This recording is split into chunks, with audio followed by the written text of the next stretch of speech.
Okay, ಇವತ್ತು ಕನ್ನಡದ important ಚಾಪ್ಟರ್ಗಳಲ್ಲಿ ಒಂದಾದಂತಹ ಕೌರವೇಂದ್ರನ ಕೊಂದೆ ನೀನು ಅನ್ನುವಂಥದ್ದು ಬಹಳ ಪ್ರಮುಖವಾದಂತಹ ಪದ್ಯ ಇದೆ. ಈ ಪದ್ಯ ಈಗಾಗಲೇ ನಾನು ಕಳೆದ 4-5 ದಿನಗಳಿಂದ ಮಹಾಭಾರತದ ಸಾಕಷ್ಟು ಆ ಕಥೆಗಳನ್ನ ಆ ಸ್ಟೋರಿ ರೂಪದಲ್ಲಿ ಹೇಳಿದ್ದೇನೆ. ಈಗ ಆರಂಭದ ಈ ಪದ್ಯದಲ್ಲಿ ಏನು ಪ್ರಮುಖವಾಗಿರ್ತಕ್ಕಂಥ ವಿಷಯ ಇದೆ ಅದನ್ನ ನಾವು ಕಲಿಯೋಣ. ಓಕೆ, ಕೌರವೇಂದ್ರನ ಕೊಂದೆ ನೀನು. ಕೌರವೇಂದ್ರ ಯಾರು ಅಂತ ಇಲ್ಲಿ ಪದ್ಯದ ಹೆಸರು ಹೇಳಿಕೊಡ್ತಾ ಇದೆ. ಕೌರವೇಂದ್ರ ಅಂತಂದ್ರೆ ದುರ್ಯೋಧನ ಅಂತ ಅರ್ಥ. ಕೊಂದೆ ನೀನು ಅಂತ ಯಾರು ಹೇಳ್ತಾರೆ ಅನ್ನೋದು ಈ ಪದ್ಯದ ವಿಶೇಷವಾಗಿರುವಂತ ಅರ್ಥ. ಸರಿಯಾದ್ರೆ ನೋಡೋಣ ಈ ಪದ್ಯ ಏನ್ ಹೇಳುತ್ತೆ, ಮತ್ತೆ ಪದ್ಯದಲ್ಲಿ ಯಾರ್ಯಾರು ಬರ್ತಾರೆ, ಪದ್ಯದ ವಿಶೇಷತೆ ಏನು ಅಂತ ನಾವು ತಿಳ್ಕೊಳ್ತಾ ಹೋಗೋಣ. ಫಸ್ಟ್ ಕವಿ ಪರಿಚಯ ನೋಡೋಣ. ಕವಿ ಪರಿಚಯದಲ್ಲಿ ಕುಮಾರವ್ಯಾಸ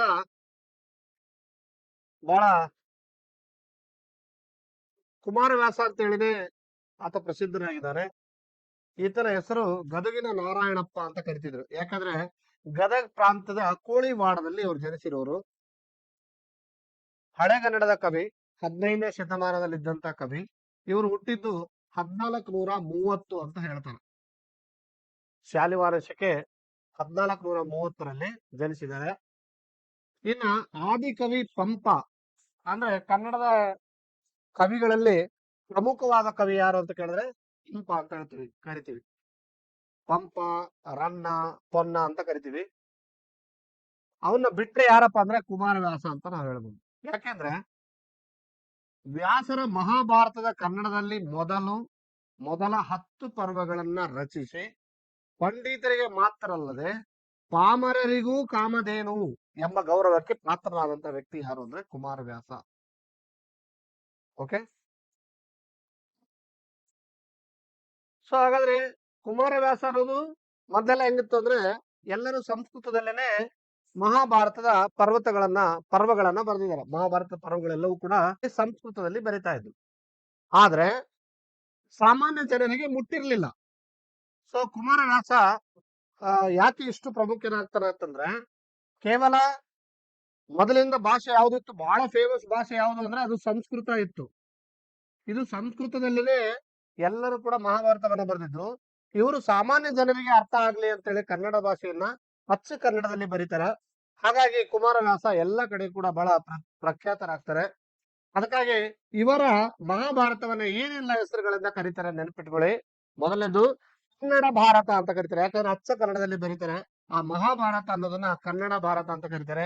ಜೊತೆಗೆ ಗದಗಿನ ಭಾರತ ಅಂತ ಕರೀತಾರೆ. ಇನ್ನೊಂದು ಕುಮಾರವ್ಯಾಸ ಬರೆದಿರುವಂತಹ ಭಾರತ ಅಂತ ಕೂಡ ಕರೀತಾರೆ. ಅಂದ್ರೆ ಇವರು ಬರೆದಂತಹ ಮಹಾಭಾರತದ ಮಹಾಭಾರತವನ್ನ ಈ ಅನೇಕ ಹೆಸರುಗಳನ್ನ ಹೊಂದಿರುವಂತ ಲಾಸ್ಟ್ಗೆ ಇದರ ಪ್ರಮುಖವಾದಂತಹ ಹೆಸರು ಯಾವ್ದಪ್ಪ ಅಂದ್ರೆ ಕರ್ನಾಟ ಭಾರತ ಕಥಾ ಮಂಜರಿ ಅನ್ನುವಂತ ಕಾವ್ಯವನ್ನ ಬರೆದು ಖ್ಯಾತರಾಗಿದ್ದಾರೆ. ಈತ ಐರಾವತ ಅನ್ನುವಂತ ಕೃತಿಯನ್ನು ಕೂಡ ರಚಿಸಿದ್ದಾರೆ. ಜೊತೆಗೆ ರೂಪ ಅಲಂಕಾರವನ್ನ ನಿರರ್ಗಳವಾಗಿ ಪ್ರಯೋಗಿಸಿದ್ದಾರೆ. ಅಂದ್ರೆ ಅಲಂಕಾರಗಳಲ್ಲಿ ನಾವು ಉಪಮಾಲಂಕಾರ, ರೂಪಕಲಂಕಾರ, ಶ್ಲೇಷ ಅಲಂಕಾರ ಅಂತ ಬರುತ್ತೆ. ಅನೇಕ ಅಲಂಕಾರಗಳಲ್ಲಿ ಕುಮಾರವ್ಯಾಸನ ಎಲ್ಲ ಅಲಂಕಾರಗಳನ್ನ ನಾವು ನೋಡಿದ್ರೆ, ಇಡೀ ಮಹಾಭಾರತ ಸ್ಟೋರಿ ನೋಡಿದ್ರೆ ಅದರಲ್ಲಿ ಹೈಯೆಸ್ಟ್ ಯಾವ ಅಲಂಕಾರ ಬಳಸಿದ್ದಾರೆ ಅಂತ ಕೇಳಿದ್ರೆ ಅದು ರೂಪಕ ಅಲಂಕಾರವನ್ನ ಬಳಸಿದ್ದಾರೆ.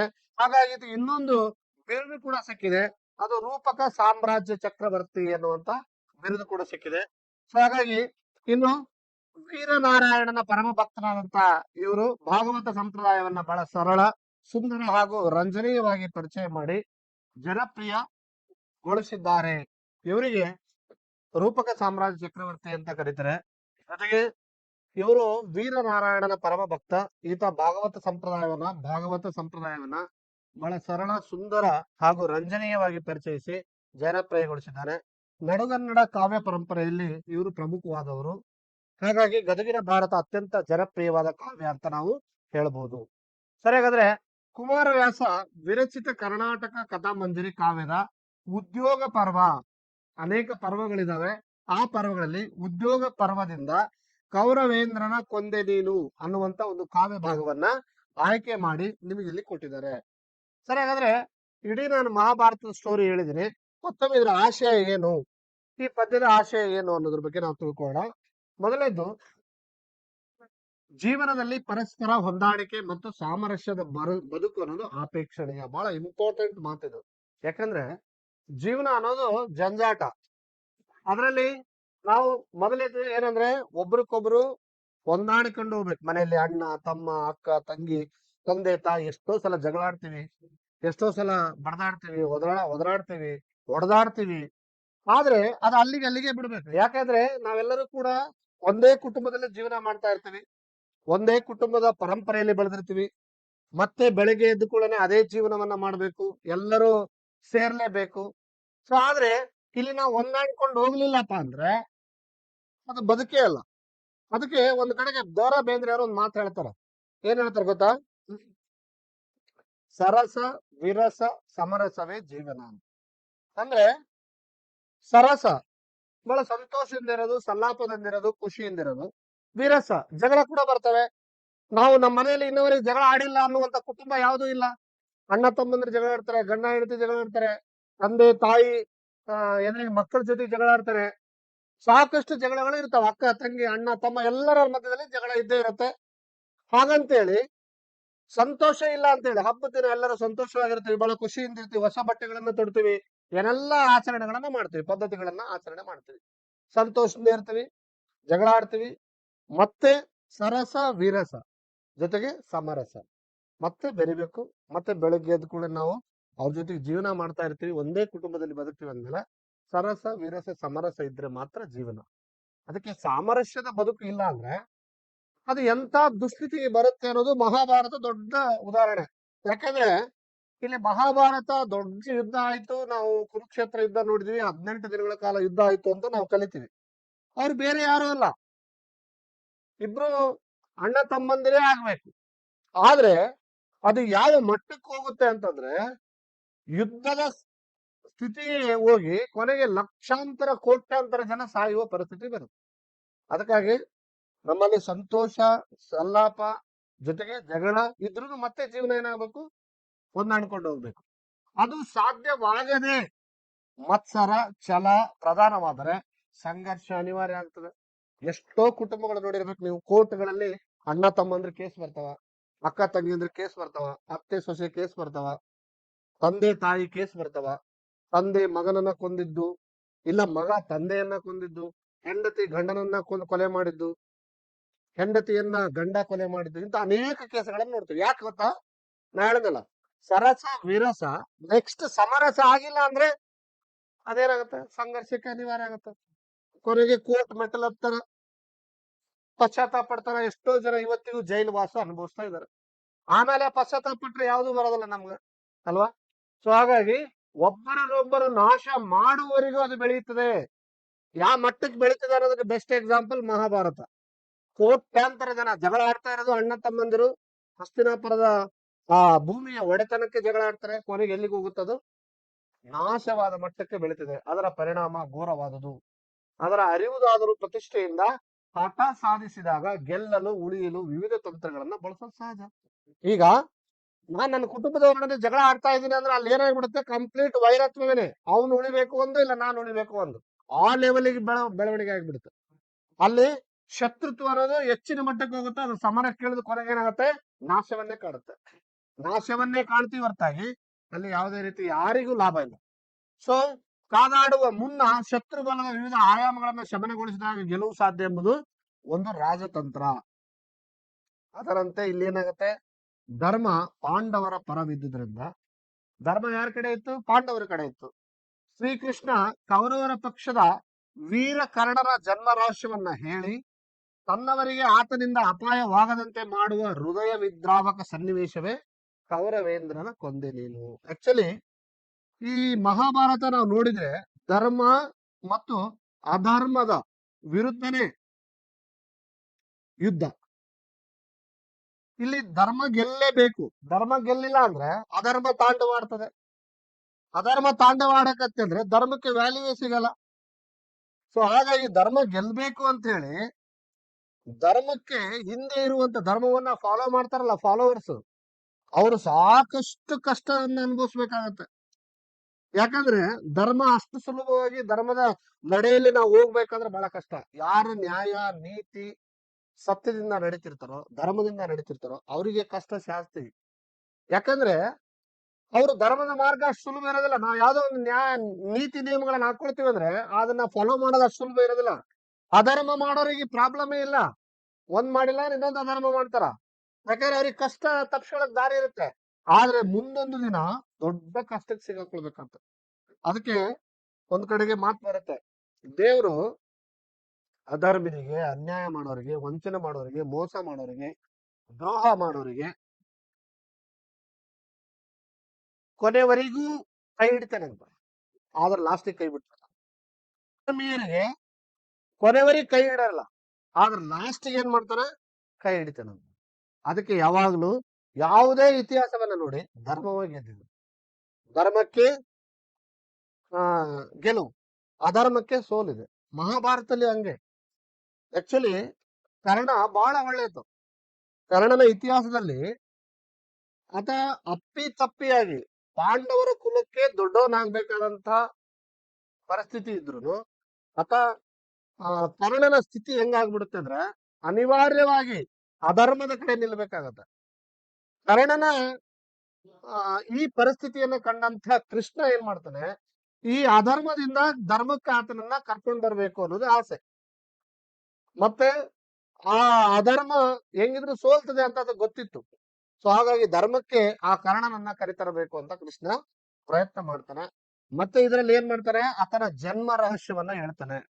ಅಂದ್ರೆ ನೋಡಿ, ನಾವು ಯಾವ್ದಾದ್ರು ಒಂದು ನಮ್ಮ ಮನೆಯಲ್ಲಿ ಯಾವ್ದಾದ್ರು ಒಂದು ವಿಷಯ ಮುಚ್ಚಿಟ್ರೆ ನಮಗೆ ಸಂದೇಹ ಬರ್ತಾ ಇರುತ್ತೆ, ನಮಗೆ ಅದ್ರ ಗೊಂದಲ ಇರುತ್ತೆ, ನಮಗೆ ಸಾಕಷ್ಟು ಸಮಸ್ಯೆಗಳಿರುತ್ತೆ. ಸುಮ್ಮನೆ ಕಲ್ಪನೆ ಮಾಡ್ಕೊಳ್ಳಿ, ಹುಟ್ಟಿದಾಗಿನಿಂದ ಅಥವಾ ಬೆಳೆದು ದೊಡ್ಡವನಾಗವರೆಗೂ ನನ್ನ ತಂದೆ ತಾಯಿ ಯಾರನ್ನದೇ ಗೊತ್ತಿಲ್ಲ ಅಂತಂದಾಗ ಆತನ ಮನಸ್ಸಿನಲ್ಲಿ ಜೀವನದಲ್ಲಿ ಎಷ್ಟು ಘೋರ ಸಂಕಷ್ಟವನ್ನ ಆತ ಅನುಭವಿಸಿರ್ಲಿಕ್ಕಿಲ್ಲ ಕಾರಣ. ಸೊ ಹಾಗಾಗಿ ಇಡೀ ಮಹಾಭಾರತದ ಕುರುಕ್ಷೇತ್ರ ಯುದ್ಧ ಇನ್ನೇನು ಪ್ರಾರಂಭ ಆಗತ್ತೆ ಅನ್ನೋವರೆಗೂ ಕೂಡ ಕರ್ಣನಿಗೆ ತಾನು ಎಲ್ಲಿ ಹುಟ್ಟಿದೆ, ತಾನು ಯಾರು, ತನ್ನ ತಂದೆ ತಾಯಿ ಯಾರು ಅನ್ನೋದು ಗೊತ್ತಿರಲ್ಲ. ಯಾವಾಗ ಇನ್ನೇನು ಮಹಾಭಾರತದ ಕುರುಕ್ಷೇತ್ರ ಯುದ್ಧ ಆರಂಭ ಆಗುತ್ತೆ ಅಂತಂದಾಗ ಧರ್ಮದ ಕಡೆಗೆ ಕರ್ಣನನ್ನ ತರಬೇಕು ಅಂದಾಗ ಶ್ರೀಕೃಷ್ಣ ಮಾಡಿದ ಪ್ರಯತ್ನ ಇಲ್ಲಿ ನಮಗೆ ಅರ್ಥವಾಗುತ್ತೆ, ಈ ಪದ್ಯದಲ್ಲಿ ಗೊತ್ತಾಗುತ್ತೆ. ಸೊ ತನ್ನವರಿಗೆ ಆತನಿಂದ ಅಪಾಯವಾಗದಂತೆ, ತನ್ನವರಿಗೆ ಅಂದ್ರೆ ಪಾಂಡವರಿಗೆ ಶ್ರೀಕೃಷ್ಣ ಏನ್ ಮಾಡ್ತಾ ಇದ್ದಾನೆ, ತನ್ನ ಪಾಂಡವರಿಗೆ ಅಪಾಯ ಆಗದಂತೆ ಮಾಡುವಂತ ಒಂದು ಹೃದಯ ವಿದ್ರಾವಕ ಒಂದು ಸನ್ನಿವೇಶವನ್ನ ನಾವು ಕೌರವೇಂದ್ರನ ಕೊಂದೆ ನೀನು ಅನ್ನುವಂತ ಪದ್ಯದಲ್ಲಿ ಕಾಣ್ತೀವಿ. ಈ ಪದ್ಯದಲ್ಲಿ ಬಹಳ ಅದ್ಭುತವಾದ ಪಾಂಡವರ ರಕ್ಷಣೆಯನ್ನ ಶ್ರೀಕೃಷ್ಣ ಹೇಗ್ ಮಾಡ್ತಾನೆ, ಕರ್ಣ ತನ್ನ ಜನ್ಮ ರಹಸ್ಯವನ್ನ ತಿಳಿದ ಮೇಲೆ ಎಷ್ಟು ಸಂಕಟ ಪಡ್ತಾನೆ, ಎಷ್ಟು ನೋವಾಗತ್ತೆ, ಅದನ್ನ ಆತ ಹೆಂಗ್ ಎದುರಿಸ್ತಾನೆ, ಆತನ ಸ್ವಾಮಿ ನಿಷ್ಠೆ ಹೆಂಗಿದೆ ಅನ್ನೋದು ನಮಗೆ ಈ ಪದ್ಯದಲ್ಲಿ ಗೊತ್ತಾಗುತ್ತೆ. ಒಂದು ಕಡೆಗೆ ಸ್ವಾಮಿ ನಿಷ್ಠೆ ಬದ್ಧನಾದ ಕರ್ಣ, ಇನ್ನೊಂದು ಕಡೆಗೆ ಪ್ರಲೋಭನೆಗೆ ಒಳಗಾದ ಅಸಹಾಯಕನಾದ ಸ್ಥಿತಿಯಲ್ಲಿ ನೋವು ಸಂಕಟದಿಂದ ಬಳಲುವಂತ ಕರ್ಣನ ವ್ಯಕ್ತಿತ್ವ ಹಿರಿಮೆ ಇಲ್ಲಿ ಬಿತ್ತರಗೊಂಡಿದೆ. ಸರಿ, ಪೂರ್ವ ಕಥೆ ನೋಡೋಣ. ನಾನೀಗಾಗಲೇ ಹೇಳಿದ್ದೇನೆ, ಸಾಕಷ್ಟು ಮಹಾಭಾರತ ಅನೇಕ ಸ್ಟೋರಿಗಳನ್ನು ಹೇಳಿದೆ, ಅದರಲ್ಲಿ ಅರಗಿನ ಮನೆ ಕೂಡ ಒಂದು. ನೋಡಿ, ಧರ್ಮರಾಯ ಮಾಯಾ ನಿರ್ಮಿತ ಅರಮನೆಯಲ್ಲಿ ಅವಮಾನಿತನಾದ. ನಾ ಹೇಳಿದೆ ಅರಗಿನ ಮನೆ ಅಂತ ಸೃಷ್ಟಿ ಮಾಡಿರ್ತಾನೆ ಯಾರು, ದುರ್ಯೋಧನ. ಹೇಗಾದ್ರೂ ಮಾಡಿ ಯಾವಾಗ ಯುವರಾಜ ಅಂತ ಹೇಳಿ ಧರ್ಮರಾಯನನ್ನ ಘೋಷಣೆ ಮಾಡಿಬಿಟ್ಟಿರ್ತಾರೆ, ಆವಾಗಿನಿಂದ ದುರ್ಯೋಧನ ಮನಸ್ಸಿನಲ್ಲಿ ಸಂಕಟ, ಹೊಟ್ಟೆ ಕಿಚ್ಚು, ಹೇಗಾದ್ರೂ ಮಾಡಿ ಧರ್ಮರಾಯನನ್ನ ಮುಗಿಸಿ ಬಿಡಬೇಕು ಅಂತ ಪ್ಲಾನ್ ಆಗ್ತಾ ಇರ್ತಾರೆ ಆತ ಮತ್ತು ಆತನ ಮಾವನಾದ ಶಕುನಿ. ಹೇಗಾದ್ರೂ ಮಾಡಿ ಧರ್ಮರಾಯನನ್ನ ಯುವರಾಜನ ಪಟ್ಟಾಭಿಷೇಕದಿಂದ ಇಳಿಸ್ಬೇಕು ಒಂದು, ಇಲ್ಲ ಅಂದ್ರೆ ಆತನನ್ನ ಸಾಯಿಸೇ ಬಿಡಬೇಕು ಅಂತ ಒಂದು. ಸೊ ಅದಕ್ಕೆ ಏನ್ ಪ್ಲಾನ್ ಮಾಡ್ತಾರೆ, ತನ್ನ ಶಕುನಿಯ ಮಾವನಾದಂತ ಶಕುನಿ ಮತ್ತು ದುರ್ಯೋಧನ ಇಬ್ರು ಸೇರಿ ಪುರೋಚನ ಅನ್ನುವಂಥವನಿಂದ ಒಂದು ಅರಗಿನ ಮನೆಯನ್ನ ಸೃಷ್ಟಿ ಮಾಡ್ತಾರೆ. ಅವ್ರನ್ನ ಹಾಕಿ ಸುಡಬೇಕಂತ ಪ್ಲಾನ್ ಮಾಡ್ತಾರೆ. ಅದರಿಂದ ಅವ್ರು ತಪ್ಪಿಸ್ಕೊಳ್ತಾರೆ. ವಿದುರನ ಒಂದು ಚಾಕಚಕ್ಯತೆಯ ಜ್ಞಾನದಿಂದ ಅವ್ರು ತಪ್ಪಿಸ್ಕೊಳ್ತಾರೆ. ಸಾಕಷ್ಟು ಕಾಡು ಅಲಿತಾರೆ. ಕೊನೆಗೆ ಮತ್ತೆ ಎಲ್ಲಿಗೆ, ಅರಮನೆಗೆ ಬರ್ತಾರೆ. ಈ ಸಂದರ್ಭದಲ್ಲಿ ಒಂದು ದೊಡ್ಡ ಸಮಸ್ಯೆ ಎದುರಾಗುತ್ತೆ. ಏನ್ ಸಮಸ್ಯೆ ಎದುರಾಗತ್ತಂದ್ರೆ, ಈಗ ಹಸ್ತಿನಾಪುರದಲ್ಲಿ 2 ಯುವರಾಜರು ಇರ್ತಾರೆ. ಯಾಕಂದ್ರೆ ಇವರು ಸತ್ತಾರ ಅಂತೇಳಿ ಪಾಂಡವರೆಲ್ಲ ಆ ಅರಗಿನ ಮನೆಯಲ್ಲಿ ದಹಿಸಿಬಿಟ್ಟಿದ್ದಾರೆ, ಯಾರು ಉಳಿದಿಲ್ಲ ಅಂತ ತಿಳ್ಕೊಂಡು ಧೃತರಾಷ್ಟ್ರ ಏನ್ ಮಾಡ್ತಾನೆ, ತನ್ನ ಮಗನಾದ ದುರ್ಯೋಧನನ್ನ ಯುವರಾಜ ಅಂತ ಘೋಷಣೆ ಮಾಡ್ಬಿಡ್ತಾನೆ. ಸುಮಾರು ದಿನಗಳ ನಂತರ ಗೊತ್ತಾಗುತ್ತೆ, ಇಲ್ಲ ಪಾಂಡವರು ಇನ್ನು ಬದುಕಿದ್ದಾರೆ ಅಂತ. ಅವ್ರ ಅರಮನೆಗೆ ಬಂದಾಗ ಈಗ ಧರ್ಮರಾಯ ಮತ್ತು ಧೃತರಾಷ್ಟ್ರ ಇಬ್ರು ಕೂಡ ಯುವರಾಜರೇ. ಯಾರನ್ನ ನಾನು ರಾಜನನ್ನಾಗಿ ಮಾಡ್ಬೇಕು ಅನ್ನುವಂತ ದೊಡ್ಡ ಗೊಂದಲ ಏರ್ಪಡ್ತದೆ. ಆ ಸಂದರ್ಭದಲ್ಲಿ ಭಾಗ ಮಾಡ್ತಾರೆ. ಇಡೀ ಹಸ್ತಿನಾಪುರವನ್ನ 2 ಭಾಗವಾಗಿ ಮಾಡ್ತಾರೆ. 2 ಭಾಗವನ್ನಾಗಿ ಮಾಡಿ ಒಂದು ಭಾಗನ ಯಾರಿಗೆ, ಪಾಂಡವರಿಗೆ ಕೊಡ್ತಾರೆ, ಪಾಂಡವರ ಮಕ್ಕಳಿಗೆ ಕೊಡ್ತಾರೆ. ಇನ್ನೊಂದು ಭಾಗವನ್ನ ಧೃತರಾಷ್ಟ್ರನಿಗೆ, ಧೃತರಾಷ್ಟ್ರನ ಮಗನಾದಂತಹ ದುರ್ಯೋಧನಿಗೆ ಕೊಡ್ತಾರೆ. ಆದ್ರೆ ಇದರಲ್ಲಿ ಕೂಡ ಅನ್ಯಾಯ ಆಗಿರುತ್ತೆ. ಯಾಕೆಂದ್ರೆ ಈ ಧರ್ಮರಾಯ ಏನ್ ತೆಗೆದುಕೊಂಡಿರ್ತಾರಲ್ಲ ಜಾಗ, ಕಂಪ್ಲೀಟ್ ಗುಡ್ಡಗಾಡು, ನೀರಿನ ಪ್ರದೇಶ ಇಲ್ಲ, ಬಂಜರು ಭೂಮಿ ಇರುತ್ತೆ. ಅಂತ ಬಂಜರು ಭೂಮಿನ ಅವರು ಬಹಳ ಕಷ್ಟಪಟ್ಟು ಅದ್ಭುತವಾದಂತ ಅರಮನೆಯನ್ನ ನಿರ್ಮಾಣ ಮಾಡ್ತಾರೆ. ಅದರ ಹೆಸರು ಇಂದ್ರಪ್ರಸ್ಥ ಅಂತ ಕೂಡ ಕರಿತೀವಿ ನಾವು. ಇಂದ್ರಪ್ರಸ್ಥ ಅಂತ ಕರಿತಾರೆ. ಇಷ್ಟೆಲ್ಲ ಆದ್ರೂ ಆ ಇಂದ್ರಪ್ರಸ್ಥವನ್ನ ನೋಡಿ ದುರ್ಯೋಧನಿಗೆ ಹೊಟ್ಟೆ ಕಿಚ್ಚು ಪ್ರಾರಂಭ ಆಯ್ತು. ಈಗ ಆಲ್ರೆಡಿ ಡಿವೈಡ್ ಆಗಿಬಿಟ್ಟಿದೆ, ಹೇಗಾದ್ರೂ ಮಾಡಿ ಆ ಇಂದ್ರಪ್ರಸ್ಥವನ್ನು ಕಸ್ಕೊಳ್ಬೇಕು, ಅದನ್ನ ನಾನು ವಶಪಡಿಸ್ಕೊಳ್ಬೇಕು ಅನ್ನೋದು ದುರ್ಯೋಧನ ಆಸೆ. ಈ ಸಂದರ್ಭದಲ್ಲಿ ಏನಾಗುತ್ತೆ, ಯುದ್ಧ ಮಾಡಬೇಕು ಅಂತ ಹೇಳಿ ಪ್ಲಾನ್ ಮಾಡಿದಾಗ ಅವ್ರ ತಂದೆ ಯುದ್ಧಕ್ಕೆ ಒಪ್ಪೋದಿಲ್ಲ. ಅಂದ್ರೆ ಧೃತರಾಷ್ಟ್ರ ಯುದ್ಧಕ್ಕೆ ಒಪ್ಪೋದಿಲ್ಲ. ಧೃತರಾಷ್ಟ್ರ ಯುದ್ಧಕ್ಕೆ ಒಪ್ಪೋದಿಲ್ಲ ಅಂತಂದ್ರೆ ನಾನು ಅವರನ್ನ ಕರೆಸ್ತೀನಿ, ನಾವು ದ್ಯೂತದ ಆಟವನ್ನ ಮಾಡ್ತೀವಿ ಅಂತ ಹೇಳಿ ಪ್ಲಾನ್ ಮಾಡ್ತಾರೆ. ಅಂದ್ರೆ ಪಗಡೆ ಆಟವನ್ನ ಆಡ್ತೀವಿ ನಾವು ಅಂತ ಹೇಳ್ತಾರೆ. ಪಗಡೆ ಆಟವನ್ನ ಆಡ್ಬೇಕು ಅನ್ನುವಂತ ಸನ್ನಿವೇಶವನ್ನ ನಿರ್ಮಾಣ ಮಾಡಿ ಪಗಡೆ ಆಟವನ್ನ ಶಕುನಿಯ ಮೂಲಕ ಪಾಂಡವರ ಜೊತೆ ಆಟ ಆಡ್ತಾ ಕೂಡ್ತಾರೆ. ಆಟ ಆಡ್ತಾ ಆಡ್ತಾ ಇಲ್ಲಿ ಏನಾಗುತ್ತೆ, ಮೊದಲನೇ ಸಲ ಆಟ ಆಡಿದಾಗ ಎಲ್ಲವನ್ನ ಕಳ್ಕೊಂಡ್ಬಿಡ್ತಾನೆ ಧರ್ಮರಾಯ. ಏನೆಲ್ಲ ಕಳ್ಕೊಳ್ತಾನೆ, ತನ್ನ ಇಂದ್ರಪ್ರಸ್ಥ, ವಜ್ರ, ವೈಡೂರ್ಯ, ತನ್ನಲ್ಲಿರುವಂತ ಎಲ್ಲ ಸಾಮ್ರಾಜ್ಯದ ಕೋಟೆ ಕೊತ್ತಲಗಳನ್ನೆಲ್ಲ ಸೋತ್ ಬಿಡ್ತಾನೆ. ಇದು ಮೋಸದಿಂದ ಅವ್ರು ಗೆದ್ದು ಬಿಡ್ತಾರೆ. ಗೆಲ್ಲೋದಷ್ಟೇ ಅಲ್ದೇನೆ ಜೊತೆಗೆ ಲಾಸ್ಟ್ ಯಾವ ಪರಿಸ್ಥಿತಿಗೆ ಬಂದ್ಬಿಡ್ತಾನೆ ಧರ್ಮರಾಯ ಅಂತಂದ್ರೆ, ಅಂದ್ರೆ ಇದರಿಂದ ಒಂದು ಸನ್ನಿವೇಶ ಕೂಡ ಅರ್ಥ ಮಾಡ್ಕೊಳ್ಬೇಕು ನಾವು. ಏನಂದ್ರ, ಯಾವಾಗ ಒಬ್ಬ ವ್ಯಕ್ತಿ ದ್ಯೂತಕ್ಕೆ ಕೂಡ್ತಾನೋ, ಯಾವ ವ್ಯಕ್ತಿ ಈ ತರ ಚಟಕ್ಕೆ ಬಲಿಯಾಗ್ತಾನೋ, ಅವನು ತನ್ನ ಹೆಂಡತಿನೂ ಮಾರಬೇಕಾದ ಪರಿಸ್ಥಿತಿ ಬರುತ್ತೆ ಅಂತ ನಮ್ಗೆ ಅದು ಪಾಠ ಕಲಿಸ್ತದೆ. ಧರ್ಮರಾಯ ಆತರ ಕೆಲಸ ಮಾಡ್ತಾ ಇದ್ದಾನಂದ್ರೆ ಉಳಿದ ಸಾಮಾನ್ಯ ವ್ಯಕ್ತಿ ಯಾವ ಲೆಕ್ಕ ಕೇಳಿ. ಈ ಎಷ್ಟೋ ಜನ ತಪ್ಪು ಕೆಲಸಗಳನ್ನ ನಾವು ಮಾಡ್ತಾ ಇದೀವಿ ಅಲ್ವಾ. ಇಸ್ಪೇಟ್ ಆಡ್ತಾರೆ, ಜೂಜು ಮೋಜು ಮಸ್ತಿ ಮಾಡ್ತಾ ಇರ್ತಾರೆ, ಅಂತವ್ರ ಮನೆ ಮಠ ಪರಿಸ್ಥಿತಿ ಏನಾಗತ್ತೆ ಅಂತ. ಹಾಗಾದ್ರೆ ಸಾಮಾನ್ಯ ಜನರ ಕಥೆ ಏನು, ನಾವ್ ಎಷ್ಟೋ ಜನ ಇಸ್ಪೇಟ್ ಆಡೋರು ನೋಡಿದೀವಿ. ಮಹಾಭಾರತದ ಸ್ಟೋರಿಯಲ್ಲಿ ನಾವು ಕಲಿಬೇಕಾದ ಅನೇಕ ವಿಷಯಗಳಿವೆ, ಅದರಲ್ಲಿ ಇದು ಕೂಡ ಒಂದು. ಏನಂತಂದ್ರೆ, ಈಗಿನ ಪರಿಸ್ಥಿತಿಯಲ್ಲಿ ಸಾಕಷ್ಟು ಜನ ನೋಡಿರ್ಬೇಕು ನೀವು, ಮೋಜು ಮಸ್ತಿ ಮಾಡ್ತಾ ಇದ್ದನ್ನೆಲ್ಲ ಹಾಳು ಮಾಡ್ಕೊಳ್ತಾರೆ. ಅಂದ್ರೆ ಅಂತ ಧರ್ಮರಾಯನೇ ಅದರ ಚಟಕ್ಕೆ ಬಲಿಯಾದಾಗ, ಇಲ್ಲಿ ಧರ್ಮರಾಯನಂತ ವ್ಯಕ್ತಿನೇ ಜೋಜು ಮಸ್ತಿಗೆ ಒಳಗಾಗಿ ತಾನು ತನ್ನ ಸಾಮ್ರಾಜ್ಯವನ್ನ ಸೋಲೋದು ಮಾತ್ರ ಅಲ್ಲದೆ ತನ್ನ ತಮ್ಮಂದಿರನ್ನ ಪಣಕ್ಕಿಡ್ತಾನೆ ಜೂಜಿನಲ್ಲಿ. ಒಬ್ಬೊಬ್ಬರನ್ನ ಸೋಲ್ತಾ ಹೋಗಿ ಕೊನೆಗೆ ತನ್ನನ್ನ ತಾನು ಸೋಲ್ತಾನೆ. ಲಾಸ್ಟ್ಗೆ ತನ್ನ ಹೆಂಡತಿಯನ್ನು ಸೋಲ್ತಾನೆ, ದ್ರೌಪದಿಯನ್ನು ಕೂಡ ಪಣಕ್ಕಿಡ್ತಾನೆ, ಸೋತು ಬಿಡ್ತಾನೆ. ಇಲ್ಲಿ ಆದ ಅವಮಾನ ಅಷ್ಟಿಷ್ಟಲ್ಲ, ದ್ರೌಪದಿಯ ವಸ್ತ್ರಾಭರಣ ನಡೀತದೆ. ದ್ರೌಪದಿಗೆ ಸಾಕಷ್ಟು ದೊಡ್ಡ ಅವಮಾನವನ್ನ ನಾವಿಲ್ಲಿ ಕಾಣ್ತೀವಿ. ಇದರಿಂದ ಅವಮಾನಿತಗೊಂಡಂತ ದ್ರೌಪದಿ ಅಳ್ತಾಳೆ. ಕೊನೆಗೆ ಧೃತರಾಷ್ಟ್ರ ಈ ಪರಿಸ್ಥಿತಿಯನ್ನ ಕಂಡಿಲ್ಲ ಆದ್ರೂ ಆತನ ಮನಸ್ಸಿಗೆ ಅದು ಗೊತ್ತಾಗ್ತಾ ಇದೆ, ಅನ್ಯಾಯ ಆಗ್ತಾ ಇದೆ ಅಂತ. ಆದ್ರೂ ಕೂಡ ಧೃತರಾಷ್ಟ್ರ ಸುಮ್ಮನೆ ಇರ್ತಾನೆ. ಕೊನೆಗೆ ಅಲ್ಲಿಯ ಪ್ರಲಾಪನೆ ನೋಡಿ ಧೃತರಾಷ್ಟ್ರ ಏನ್ ಮಾಡ್ತಾನೆ, ದ್ರೌಪದಿಗೆ ಎಲ್ಲವನ್ನ ವಾಪಸ್ ಹಿಂದಿರಿಸ್ಕೊಡ್ತಾನೆ. ಆದ್ರೆ ದುರ್ಯೋಧನಿಗೆ ಸಮಾಧಾನ ಇರೋದಿಲ್ಲ. ಇಷ್ಟೆಲ್ಲ ಗೆದ್ದದ್ದ ಅಂತ ನಮ್ಮ ತಂದೆ ಎಲ್ಲ ವಾಪಸ್ ಕೊಟ್ಬಿಟ್ನಲ್ಲ ಅಂತ ಹೇಳಿ ಸಂಕಟದಲ್ಲಿ ಇರ್ತಾನೆ. ಹೇಗಾದ್ರೂ ಮಾಡಿ ನಾನು ಆ ಇಂದ್ರಪ್ರಸ್ಥ ವಶಪಡಿಸ್ಕೊಳ್ಳೇಬೇಕು ಅಂತ ವಿಚಾರ ಮಾಡಿ ಮತ್ತೊಮ್ಮೆ ಅವ್ರ ತಂದೆ ವಾದ ಕೇಳಿತಾನೆ. ಏನ್ ವಾದ ಕೇಳಿತಾನೆ ಗೊತ್ತಾ, ನೀವಾಗೆ ಮತ್ತೊಮ್ಮೆ ಅವರಿಗೆ ಪಗಡೆ ಆಟಕ್ಕೆ ಕರಿಬೇಕು ಒಂದು. ಇಲ್ಲ ಅಂದ್ರೆ ನಾನು ಇಂದ್ರಪ್ರಸ್ಥ ಮೇಲೆ ಏನ್ ಮಾಡ್ತೀನಿ, ನಾ ದಾಳಿ ಮಾಡ್ತೀನಿ, ಯುದ್ಧ ಮಾಡೋಣ ಒಂದು. ಆದ್ರೆ ತಂದೆಗೆ ಯುದ್ಧ ಮಾಡಿದ್ರೆ ತನ್ನ ಮಗನನ್ನ ಕಳ್ಕೊಂಡ್ ಬಿಡ್ತೀನಿ ಎನ್ನುವಂತ ಸಂಶಯ. ಯಾಕಂದ್ರೆ ಪಾಂಡವರು ಸಾಮಾನ್ಯದವರಲ್ಲ, ಯುದ್ಧ ಮಾಡೋದು ಬೇಡ ಅಂತೇಳಿ ಮತ್ತೊಮ್ಮೆ ದ್ಯೂತಕ್ಕೆ ಕರೀತಾರೆ. ಈ ದ್ಯೂತದಲ್ಲಿ ಎಂತ ಆ ಕಂಡೀಷನ್ ಹಾಕ್ತಾರಂದ್ರೆ, ಕೌರವನು ಧರ್ಮರಾಯನನ್ನ ದ್ಯೂತಕ್ಕೆ ಆಹ್ವಾನಿಸಿದಾಗ ಜೂಜಾಟದಲ್ಲಿ ಸೋಲಿಸ್ಬೇಕು. ಈ ಸಲ ಮತ್ತೆ ಸೋಲ್ತೀವಿ ಅಂತ ಗೊತ್ತಿತ್ತು, ಆದ್ರೆ ದ್ರೌಪದಿ ಧರ್ಮರಾಯನಿಗೆ ಒಂದು ಕಂಡೀಷನ್ ಹಾಕ್ತಾಳ, ಈ ಸಲ ನೀವು ಸಾಮ್ರಾಜ್ಯ ರಾಜ್ಯ ಅಣ್ಣ ತಮ್ಮಂದಿರನ್ನ ನನ್ನನ್ನ ಸೋಲ್ತೀನಿ ಅನ್ನಂಗಿದ್ರೆ ನೀವು ದ್ಯೂತಕ್ಕೆ ಹೋಗೋದು ಬೇಡ ಅಂತ ಹೇಳ್ತಾವ. ಇಲ್ಲ, ಖಂಡಿತ ನಾ ಆ ಪರಿಸ್ಥಿತಿನ ತಂದುಕೊಳ್ಳಲ್ಲ ಅಂತ ಧರ್ಮರಾಯ ಮಾತು ಕೊಡ್ತಾನೆ. ಆದ್ರೆ ಈ ಸಲದ ಪ್ಲಾನೇ ಬೇರೆ ಇತ್ತು. ಯಾರ್ದು? ದುರ್ಯೋಧನ. ಏನ್ ಪ್ಲಾನ್ ಇತ್ತಂದ್ರೆ, ದ್ಯೂತದಲ್ಲಿ ಏನಾದ್ರು ಯಾರು ಸೋಲ್ತಾರೆ ಅವರು 12 ವರ್ಷ ವನವಾಸಕ್ಕೆ ಹೋಗ್ಬೇಕು, ಜೊತೆಗೆ 1 ವರ್ಷ ಅಜ್ಞಾತವಾಸವನ್ನ ಮಾಡ್ಬೇಕು. 12 ವರ್ಷ ಕಾಡೇ ಇರ್ಬೇಕು ಯಾರು ಸೋಲ್ತಾರ ಅವರು.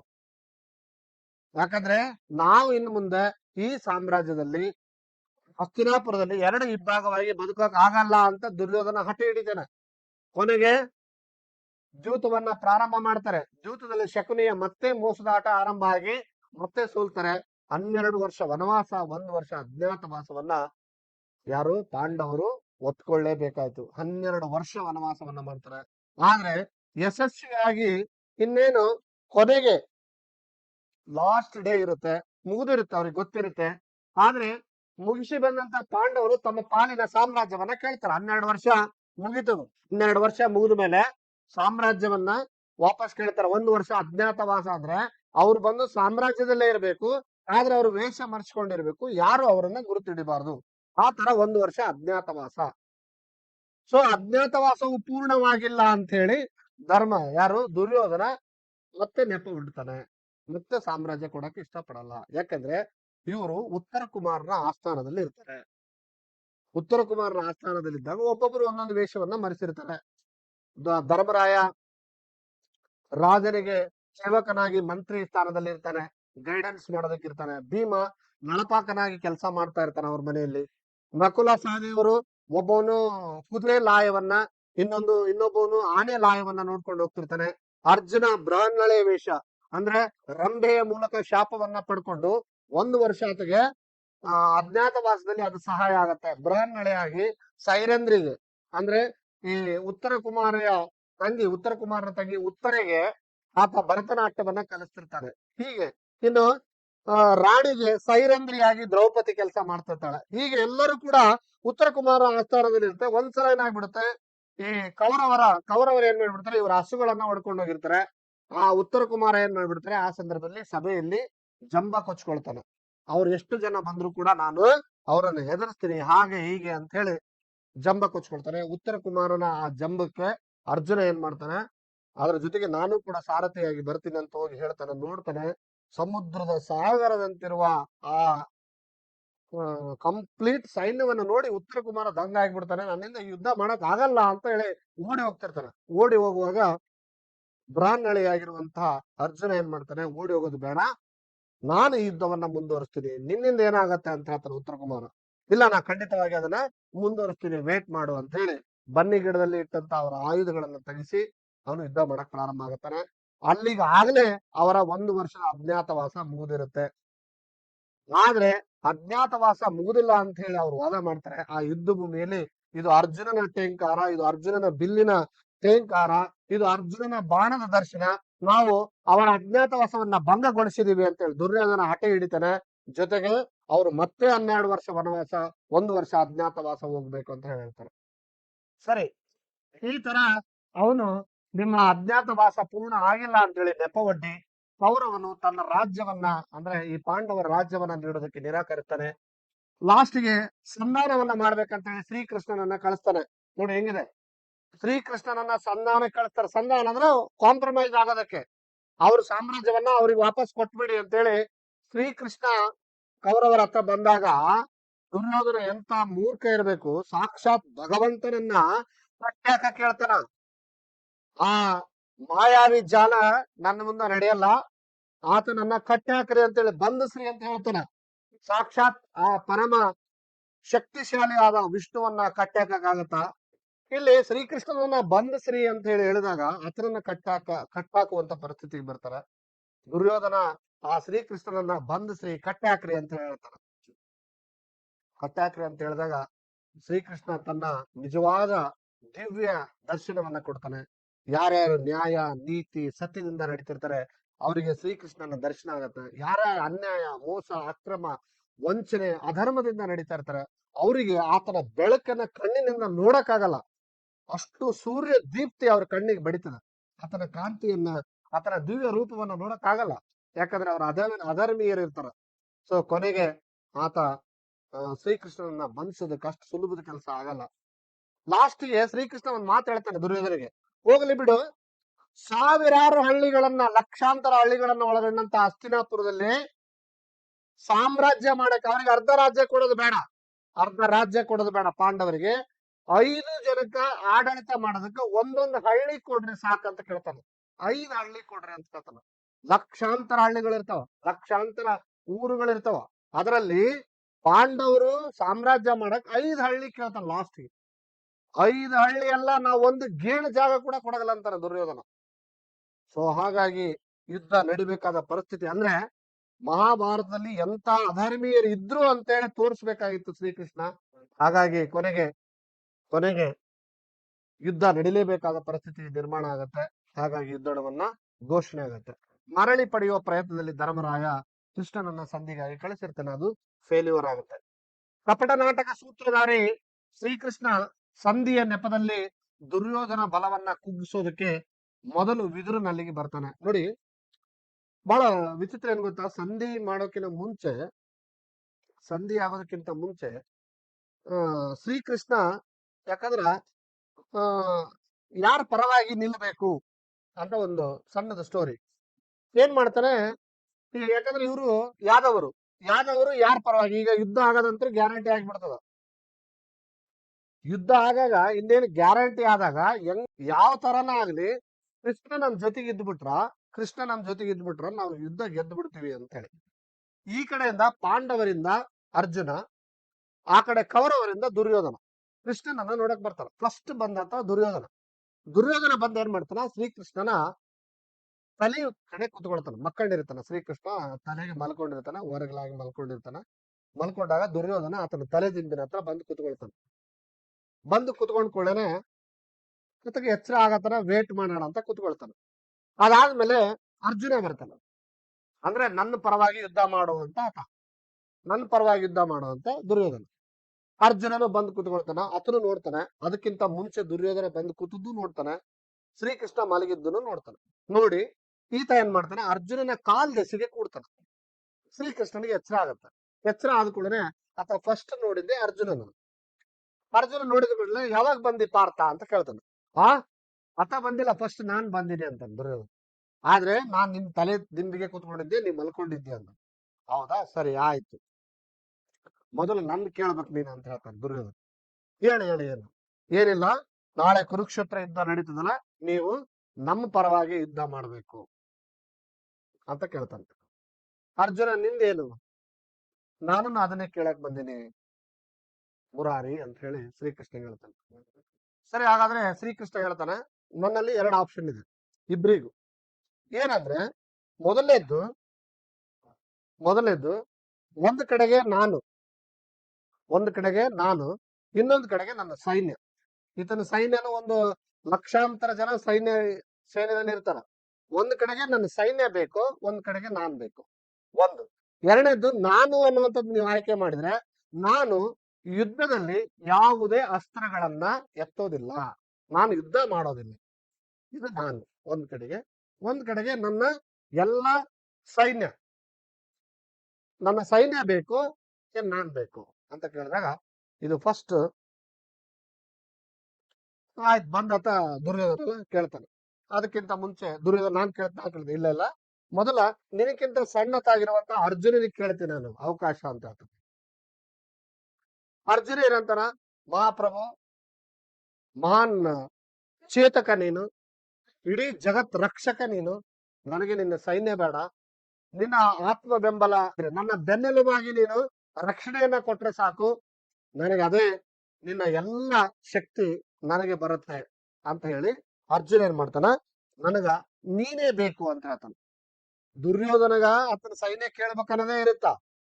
ಹುಚ್ಚಿದ್ದಂಗ ನಾನು ಬಿಡು ಅರ್ಜುನ ಶ್ರೀಕೃಷ್ಣನನ್ನ ಕೇಳಿದ ಅಂತ ಹೇಳಿ ಬಹಳ ಖುಷಿಯಿಂದ, ಆಯ್ತು ಬಿಡು ಆತಗ ನೀನ್ ಹೋಗು, ನಿನ್ನ ಸೈನ್ಯ ಎಲ್ಲ ನನಗ್ ಕೊಡು ಅಂತ ದುರ್ಯೋಧನ.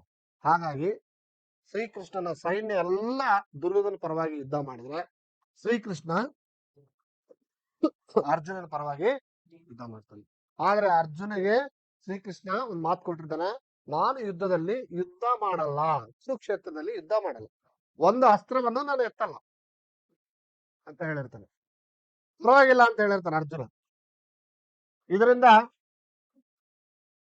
ಆದ್ರೆ ಈಗ ಸಂಧಿ ಕಾರ್ಯಕ್ಕೆ ಏನ್ ಹೋಗಿರ್ತಲ್ಲ, ಸಂಧಿ ಕಾರ್ಯಕ್ಕೆ ಹೋದಾಗ ಆ ಕೌರವನ ಸಾಮ್ರಾಜ್ಯದಲ್ಲೇನೆ ಹೋಗಿರ್ತಾನೆ. ಅಂದ್ರೆ ಕೌರವರ ಹತ್ರ ಒಪ್ಪಂದ ಮಾಡ್ಕೊಳಕ್ ಹೋದ್ರು ದುರ್ಯೋಧನನ ಮನೆಗೆ ಹೋಗಲ್ಲ ಆತ, ವಿದುರನ ಮನೆಗೆ ಹೋಗ್ತಾನ. ವಿದುರನ ಮನೆಗೆ ಹೋದ ಕೂಡ ದುರ್ಯೋಧನ ಬಹಳ ಸಿಟ್ಟು ಬರುತ್ತೆ. ಸಿಟ್ಟು ಬಂದ್ರು ಕೂಡ ಆತನ ಮನಸ್ಸಿನ ಒಂದು ತಳಲಾಟ ಕಡಿಮೆ ಆಗ್ಲಿ, ಹೆಚ್ಚಾಗಲಿ ಅಂತಾನೆ ಶ್ರೀಕೃಷ್ಣನ ಇಚ್ಛೆ ಇರುತ್ತೆ. ಕೊನೆಗೆ ಸಿಟ್ಟುಕೊಂಡು ವಿದುರ ಅಪ್ರತಿಮವಾದ ತನ್ನ ಬಿಲ್ಲನ್ನ ಮುರಿದು ಯುದ್ಧದಿಂದ ವಿಮುಖನಾಗ್ತಾನೆ. ಇಲ್ಲಿ ಅವಮಾನ ಮಾಡ್ತಾನೆ ವಿದುರನಿಗೆ. ಯಾವಾಗ ವಿದುರನ ಮನೆಗೆ ಶ್ರೀಕೃಷ್ಣ ಹೋಗ್ತಾನಲ್ಲ, ವಿದುರನಿಗೆ ಏನ್ ಮಾಡ್ತಾನೆ ದುರ್ಯೋಧನ, ಸಭೆಯಲ್ಲಿ ಅವಮಾನ ಮಾಡ್ತಾನೆ. ಯಾಕಂದ್ರೆ ವಿದುರನು ಬಹಳ ಬುದ್ಧಿವಂತನಾಗಿರ್ತಾನ. ಎಷ್ಟು ಬುದ್ಧಿವಂತನಾಗಿರ್ತಾನೆ ಅಂದ್ರೆ, ಶ್ರೀಕೃಷ್ಣನ ಎಲ್ಲ ಇದು ಲೀಲೆ ಏನದಲ್ಲ, ಶ್ರೀಕೃಷ್ಣನ ಲೀಲೆ ಆಟ. ಒಂದ್ ವೇಳೆ ವಿದುರ ಯುದ್ಧ ಭೂಮಿಗೆ ಬಂದಿದ್ರೆ, ವಿದುರನ ಯುದ್ಧದಲ್ಲಿ ಪಾಲ್ಗೊಂಡಿದ್ರೆ ಕೌರವರ ಪರವಾಗಿನೇ ಯುದ್ಧ ಮಾಡ್ಬೇಕಾಗಿತ್ತು. ಮುಂದೆ ಏನಾಗತ್ತೆ ಅಂತ ಪ್ಲಾನಿಂಗ್ ಮಾಡ್ತಿದ್ದ ವಿದುರ. ಹಾಗಾಗಿ ಹೆಂಗನ ಮಾಡಿ ವಿದುರನ್ನ ಆ ಯುದ್ಧದಿಂದ ದೂರ ಸರಿಸಬೇಕಾಗಿತ್ತು ಶ್ರೀಕೃಷ್ಣ. ಅದಕ್ಕೆ ಏನ್ ಮಾಡ್ತಾನೆ, ಶ್ರೀಕೃಷ್ಣ ಒಪ್ಪಂದ ಮಾಡ್ಕೊಳ್ಬೇಕಾದಾಗ ವಿದುರನ ಮನೆಗೆ ಹೋಗ್ತಾನೆ. ವಿದುರನ ಮನೆಗೆ ಹೋದಾಗ ಇದನ್ನ ನೆಪ ಮಾಡ್ಕೊಂಡು ದುರ್ಯೋಧನ ಅದಕ್ಕೆ ಸಾಕಷ್ಟು ಹೇಳಿಸ್ಬಿಡ್ತಾನೆ ವಿದುರನಿಗೆ. ಚಿಕ್ಕಪ್ಪ ಅಂತ ನೋಡ್ದೇನೆ ಹೇಳಿಸ್ಬಿಡ್ತಾನೆ. ಹಾಗಾಗಿ ಬಹಳ ಸಿಟ್ಟಿಗೆದ್ದು ವಿದುರ ಏನ್ ಮಾಡ್ತಾನೆ, ತನ್ನಲ್ಲಿದ್ದಂತ ಬಿಲ್ಲನ್ನ ಮುರಿದು ನಾನು ಯುದ್ಧ ಭೂಮಿಗೆ ಬರಗಿಲ್ಲ ಅಂತೇಳಿ ಹೊರಟೋಗ್ಬಿಡ್ತಾನೆ. ಇದೇ ಬೇಕಾಗಿರೋ ಶ್ರೀಕೃಷ್ಣನಿಗೆ. ಅರ್ಥ ಆಯ್ತು? ಸಿಟ್ಟುಕೊಂಡು ವಿದುರ ಅಪ್ರತಿಮ ತನ್ನ ಬಿಲ್ಲನ್ನ ಮುರಿದು ಯುದ್ಧದಿಂದ ವಿಮುಖನಾಗುತ್ತಾನೆ, ಯುದ್ಧದಿಂದ ಸರಿತಾನೆ. ಇದು ಶ್ರೀಕೃಷ್ಣನಿಗೆ ಬೇಕಾಗಿರುತ್ತೆ. ಸಂಧಿ ಇಲ್ಲಿಗೆ ವಿಫಲಗೊಳ್ಳುತ್ತದೆ, ಕ್ಯಾನ್ಸಲ್ ಆಗುತ್ತೆ. ಯುದ್ಧವೇ ಸಿದ್ಧ ಎಂಬ ತೀರ್ಮಾನಕ್ಕೆ ಬರಲಾಗುತ್ತದೆ. ಈ ಸಂದರ್ಭದಲ್ಲಿ ಕೌರವರ ಸೇನೆಯಲ್ಲಿ ಪಾಂಡವರನ್ನ ಕೊಲ್ಲಬಲ್ಲ ಇನ್ನೋರ್ವ ಬಲಶಾಲಿ ಅಂದ್ರೆ ಅದು ಕರ್ಣ. ಅದು ಗೊತ್ತಿತ್ತು ಯಾರಿಗೆ? ಶ್ರೀಕೃಷ್ಣನಿಗೆ ಗೊತ್ತಿತ್ತು. ಅಂದ್ರೆ ಪಾಂಡವರನ್ನ ಕೊಲ್ಲಬಲ್ಲ ಮತ್ತೊಬ್ಬ ವ್ಯಕ್ತಿ ಕರ್ಣ ಇದ್ದಾನೆ. ಸೊ ಹಾಗಾಗಿ ಪಾಂಡವರನ್ನ ಕೊಲ್ಬೇಕಂತ ಕರ್ಣನನ್ನ ರಕ್ಷಿಸ್ಬೇಕು, ಪಾಂಡವರನ್ನ ರಕ್ಷಿಸ್ಬೇಕು ಆ ಕರ್ಣನಿಂದ ಅಂದ್ರೆ ನಿರ್ಧರಿಸಿದಂತ ಶ್ರೀಕೃಷ್ಣ ಏನ್ ಮಾಡ್ತಾನೆ, ಅದಕ್ಕೊಂದು ವೇದಿಕೆ ಸಿದ್ಧಪಡಿಸ್ತಾನೆ. ಏನಂದ್ರೆ ಆ ವೇದಿಕೆ ಆತನಿಗೆ ತಿಳಿಬೇಕಾದ ಸತ್ಯವನ್ನ ಹೇಳಿಬಿಡೋದು. ಹೆಂಗಂದ್ರೆ ಇಲ್ಲಿವರೆಗೂ ದುರ್ಯೋಧನನ ವೈರಿಗಳೇ ನನ್ನ ವೈರಿಗಳು ಅಂತ ತಿಳ್ಕೊಂಡಂತ ಕರ್ಣ ಯಾವಾಗ ಪಾಂಡವರು ನನ್ನ ಅಣ್ಣ ತಮ್ಮಂದಿರು ಅಂತ ಗೊತ್ತಾಗುತ್ತೋ, ಸಾಮಾನ್ಯವಾಗಿ ಮನಸ್ಸಿನಲ್ಲಿ ತೊಳಲಾಟ ಸ್ಟಾರ್ಟ್ ಆಗತ್ತ. ನಾನು ಕೊಲ್ಲುವ ಪ್ರತಿಯೊಬ್ಬ ವ್ಯಕ್ತಿಯನ್ನ ಅಂತ ಗೊತ್ತಾದಾಗ ಮನಸ್ಸಿಗೆ ಸಹಜವಾಗಿ ಆಘಾತ. ಅದಕ್ಕಾಗಿ ಒಂದು ಪ್ಲಾನ್ ಮಾಡ್ತಾರೆ ಶ್ರೀಕೃಷ್ಣ. ಏನಂದ್ರೆ ಆತನ ಜನ್ಮ ರಹಸ್ಯವನ್ನ ಯುದ್ಧದ ಭೂಮಿಗಿಂತ, ಯುದ್ಧವನ್ನ ಪ್ರವೇಶ ಮಾಡೋದಕ್ಕಿಂತ ಮುಂಚೆನೆ ಹೇಳಿಬಿಡ್ಬೇಕು ಅನ್ನೋದು. ಆ ಹೇಳುವಂತ ಸ್ಟೋರಿನೇ ಈ ಪದ್ಯ. ಓಕೆ, ಇಲ್ಲಿವರೆಗೆ ಅರ್ಥ ಆಯ್ತು ಅಂತ ಅನ್ಕೊಂಡಿದ್ದೀನಿ. ಗೊತ್ತಾಗಿದೆಯಾ? ಪ್ರವೇಶ ನೋಡೋಣ.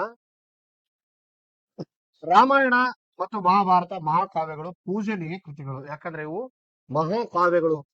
ಭಾರತೀಯ ಮಹಾಕಾವ್ಯಗಳು ಯಾವುದು ಅಂದ್ರೆ ಅದು ರಾಮಾಯಣ ಮತ್ತು ಮಹಾಭಾರತ. ಇದಕ್ಕೆ ಸರಿಸಾಟಿ ಆದಂತ ಕಾವ್ಯಗಳು ಇನ್ನೊಂದಿಲ್ಲ. ಅದಕ್ಕಾಗಿ ಇವಕ್ಕೆ ಮಹಾ ಅಂದ್ರೆ ಬಹಳ ದೊಡ್ಡ ಕಾವ್ಯಗಳು. ಒಂದು ರಾಮಾಯಣ ಆಗಿರ್ಬೋದು, ಮತ್ತೊಂದು ಮಹಾಭಾರತ ಆಗಿರ್ಬೋದು. ಮಹಾಭಾರತವನ್ನು ವೇದವ್ಯಾಸರು ಸಂಸ್ಕೃತದಲ್ಲಿ ರಚಿಸಿದ್ರು. ನೋಡಿ, ಮಹಾಭಾರತವನ್ನು ಯಾರು ಬರೆದಿದ್ದಾರೆ ಅಂತ ಕೇಳಿದ್ರೆ ನಾವು ಹೇಳ್ಬೋದು ಅದು ವೇದವ್ಯಾಸರು ಬರೆದಿದ್ದಾರೆ. ನಾ ಹೇಳಿದಲ್ಲ, ಪಂಪ, ರನ್ನ ಮತ್ತು ಕುಮಾರವ್ಯಾಸ ಮೊದಲಾದವರು ಕನ್ನಡದಲ್ಲಿ ಕಾವ್ಯವನ್ನ ರಚಿಸಿದ್ದಾರೆ. ನೋಡಿ, ಮಹಾಭಾರತ ಸಾಮಾನ್ಯವಾಗಿ ಹೆಂಗಾಗಿತ್ತು ಅಂದ್ರೆ, ಮಹಾಭಾರತವನ್ನು ಓದಬೇಕು ಅಂದ್ರೆ ಸಂಸ್ಕೃತವನ್ನ ಕಲಿಲೇಬೇಕು. ಹಾಗಾಗಿ ಎಷ್ಟೋ ಜನಕ್ಕೆ ಮಹಾಭಾರತದ ವಿಷಯ ಮುಟ್ಟಿರ್ಲಿಲ್ಲ. ಸೊ ಹಾಗಾಗಿ ಮಹಾಭಾರತವನ್ನ ಕನ್ನಡದಲ್ಲಿ ಬರೆದಂತ ಕವಯತ್ರಿಗಳು ಯಾರು ಅಂತ ಕೇಳಿದ್ರೆ ಅದು ಪಂಪ, ರನ್ನ ಮತ್ತು ಕುಮಾರವ್ಯಾಸ. ಇವರೆಲ್ಲರೂ ಕೂಡ ಕನ್ನಡದಲ್ಲಿ ಇದನ್ನ ಬರೀತಾರೆ. ಶ್ರವ್ಯ ಪರಂಪರೆಯಲ್ಲೂ ರಾಮಾಯಣ ಮಹಾಭಾರತ ಕಾವ್ಯಗಳು ಉಳಿದು ಬೆಳೆದು ಬಂದಿವೆ ಅಂತ ಹೇಳ್ಬೋದು ನಾವು. ಅಂದ್ರೆ ಇವತ್ತಿನವರೆಗೂ ಕೂಡ ನಾವು ಆ ಕಥೆಗಳನ್ನ ಕೇಳ್ತಾ ಬಂದಿದೀವಿ, ಆ ಕಥೆಗಳನ್ನ ಆಲಿಸ್ತಾ ಬಂದಿದೀವಿ, ಅವು ಉಳ್ಕೊಳ್ತಾ ಬಂದಿದ್ದೇವೆ. ಆದ್ರೆ ಸಂಸ್ಕೃತದಲ್ಲಿ ಇದ್ದಿದ್ದಕ್ಕಾಗಿ ಅದು ಹೆಂಗಾಗಿದೆ ಅಂದ್ರೆ ಬಹಳಷ್ಟು ಕೇವಲ ಸಂಸ್ಕೃತ ಪಂಡಿತರಿಗೆ ಮಾತ್ರ ಮಹಾಭಾರತ ಮುಟ್ಟುತ್ತೆ ಅನ್ನುವಂತ ಲೆವೆಲ್ಗಿತ್ತು. ಆದ್ರೆ ಪಂಪ, ರನ್ನ ಮತ್ತು ಕುಮಾರವ್ಯಾಸರು ಏನ್ ಮಾಡಿದ್ರು, ಅದನ್ನ ಕನ್ನಡದಲ್ಲಿ ಬರೆಯುವ ಪ್ರಯತ್ನ ಮಾಡಿದ್ರು. ಸಾಮಾನ್ಯ ಜನರಿಗೂ ಕೂಡ ಅದನ್ನ ಮುಟ್ಟಿಸುವ ಕೆಲಸವನ್ನ ಮಾಡಿದ್ರು. ಅದೇನಾಗ್ತಾ ಹೋಯ್ತು, ಜನಾಂಗಕ್ಕೆ ಜನಾಂಗ ಕೇಳ್ತಾ ಕೇಳ್ತಾ ಕೇಳ್ತಾ ರಾಮಾಯಣ ಮಹಾಭಾರತ ಸಾವಿರಾರು ವರ್ಷಗಳ ಹಿಂದೆ ನಡೆದ್ರು ಕೂಡ ಇವತ್ತಿಗೂ ನಾವು ಅದನ್ನ ಓದ್ತಾ ಇದೀವಿ, ಇವತ್ತಿಗೂ ಓದ್ತಾ ಇದೀವಿ, ಈಗಲೂ ಓದ್ತಾ ಇದೀವಿ. ಉತ್ತಮ ಗುಣ ಸ್ವಭಾವಗಳನ್ನ ರೂಢಿಸಿಕೊಳ್ಳದ ವ್ಯಕ್ತಿ ಎಷ್ಟೇ ಶೌರ್ಯ ಸಾಹಸ ವೀರತನವನ್ನ ಪಡೆದಿದ್ದರೂ ಸ್ವತಃ ಅವನಿಗಾಗಲಿ ಅಥವಾ ಅವನ ಹಿರಿಯರಿಗಾಗಲಿ ಯಾವುದೇ ಉಪಯೋಗವಿಲ್ಲ ಅನ್ನೋದು ಈ ಪದ್ಯದ ಸಾರಾಂಶ. ನೋಡಿ, ಎಷ್ಟು ಶೌರ್ಯ ಇರಲಿ, ವ್ಯಕ್ತಿ ತನ್ನ ಉತ್ತಮ ಗುಣಗಳನ್ನ ಮತ್ತು ಸ್ವಭಾವಗಳನ್ನ ಗಳಿಸಿಕೊಳ್ಳಿಲ್ಲ ಅಂದ್ರೆ ಅವನಿಗೆ ಅವನ ಜೊತೆಗಿರೋರಿಗೆ ಎಲ್ಲರಿಗೂ ಏನಾಗುತ್ತೆ, ನಷ್ಟನೇ ಆಗುತ್ತೆ, ಒಳ್ಳೇದಂತೂ ಆಗಲ್ಲ.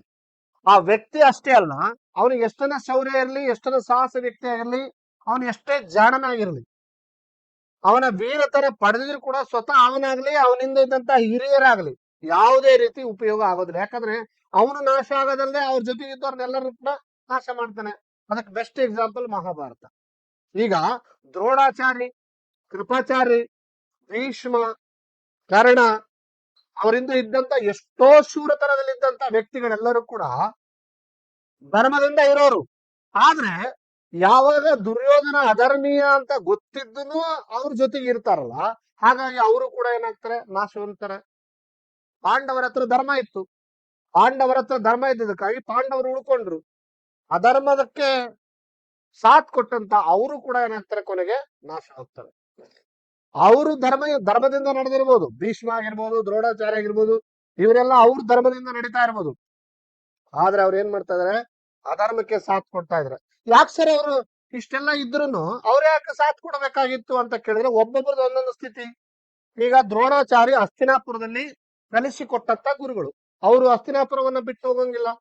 ಕೃಪಾಚಾರ್ಯದು ಕೂಡ ಅದೇ ಪ್ರಾಬ್ಲಮ್.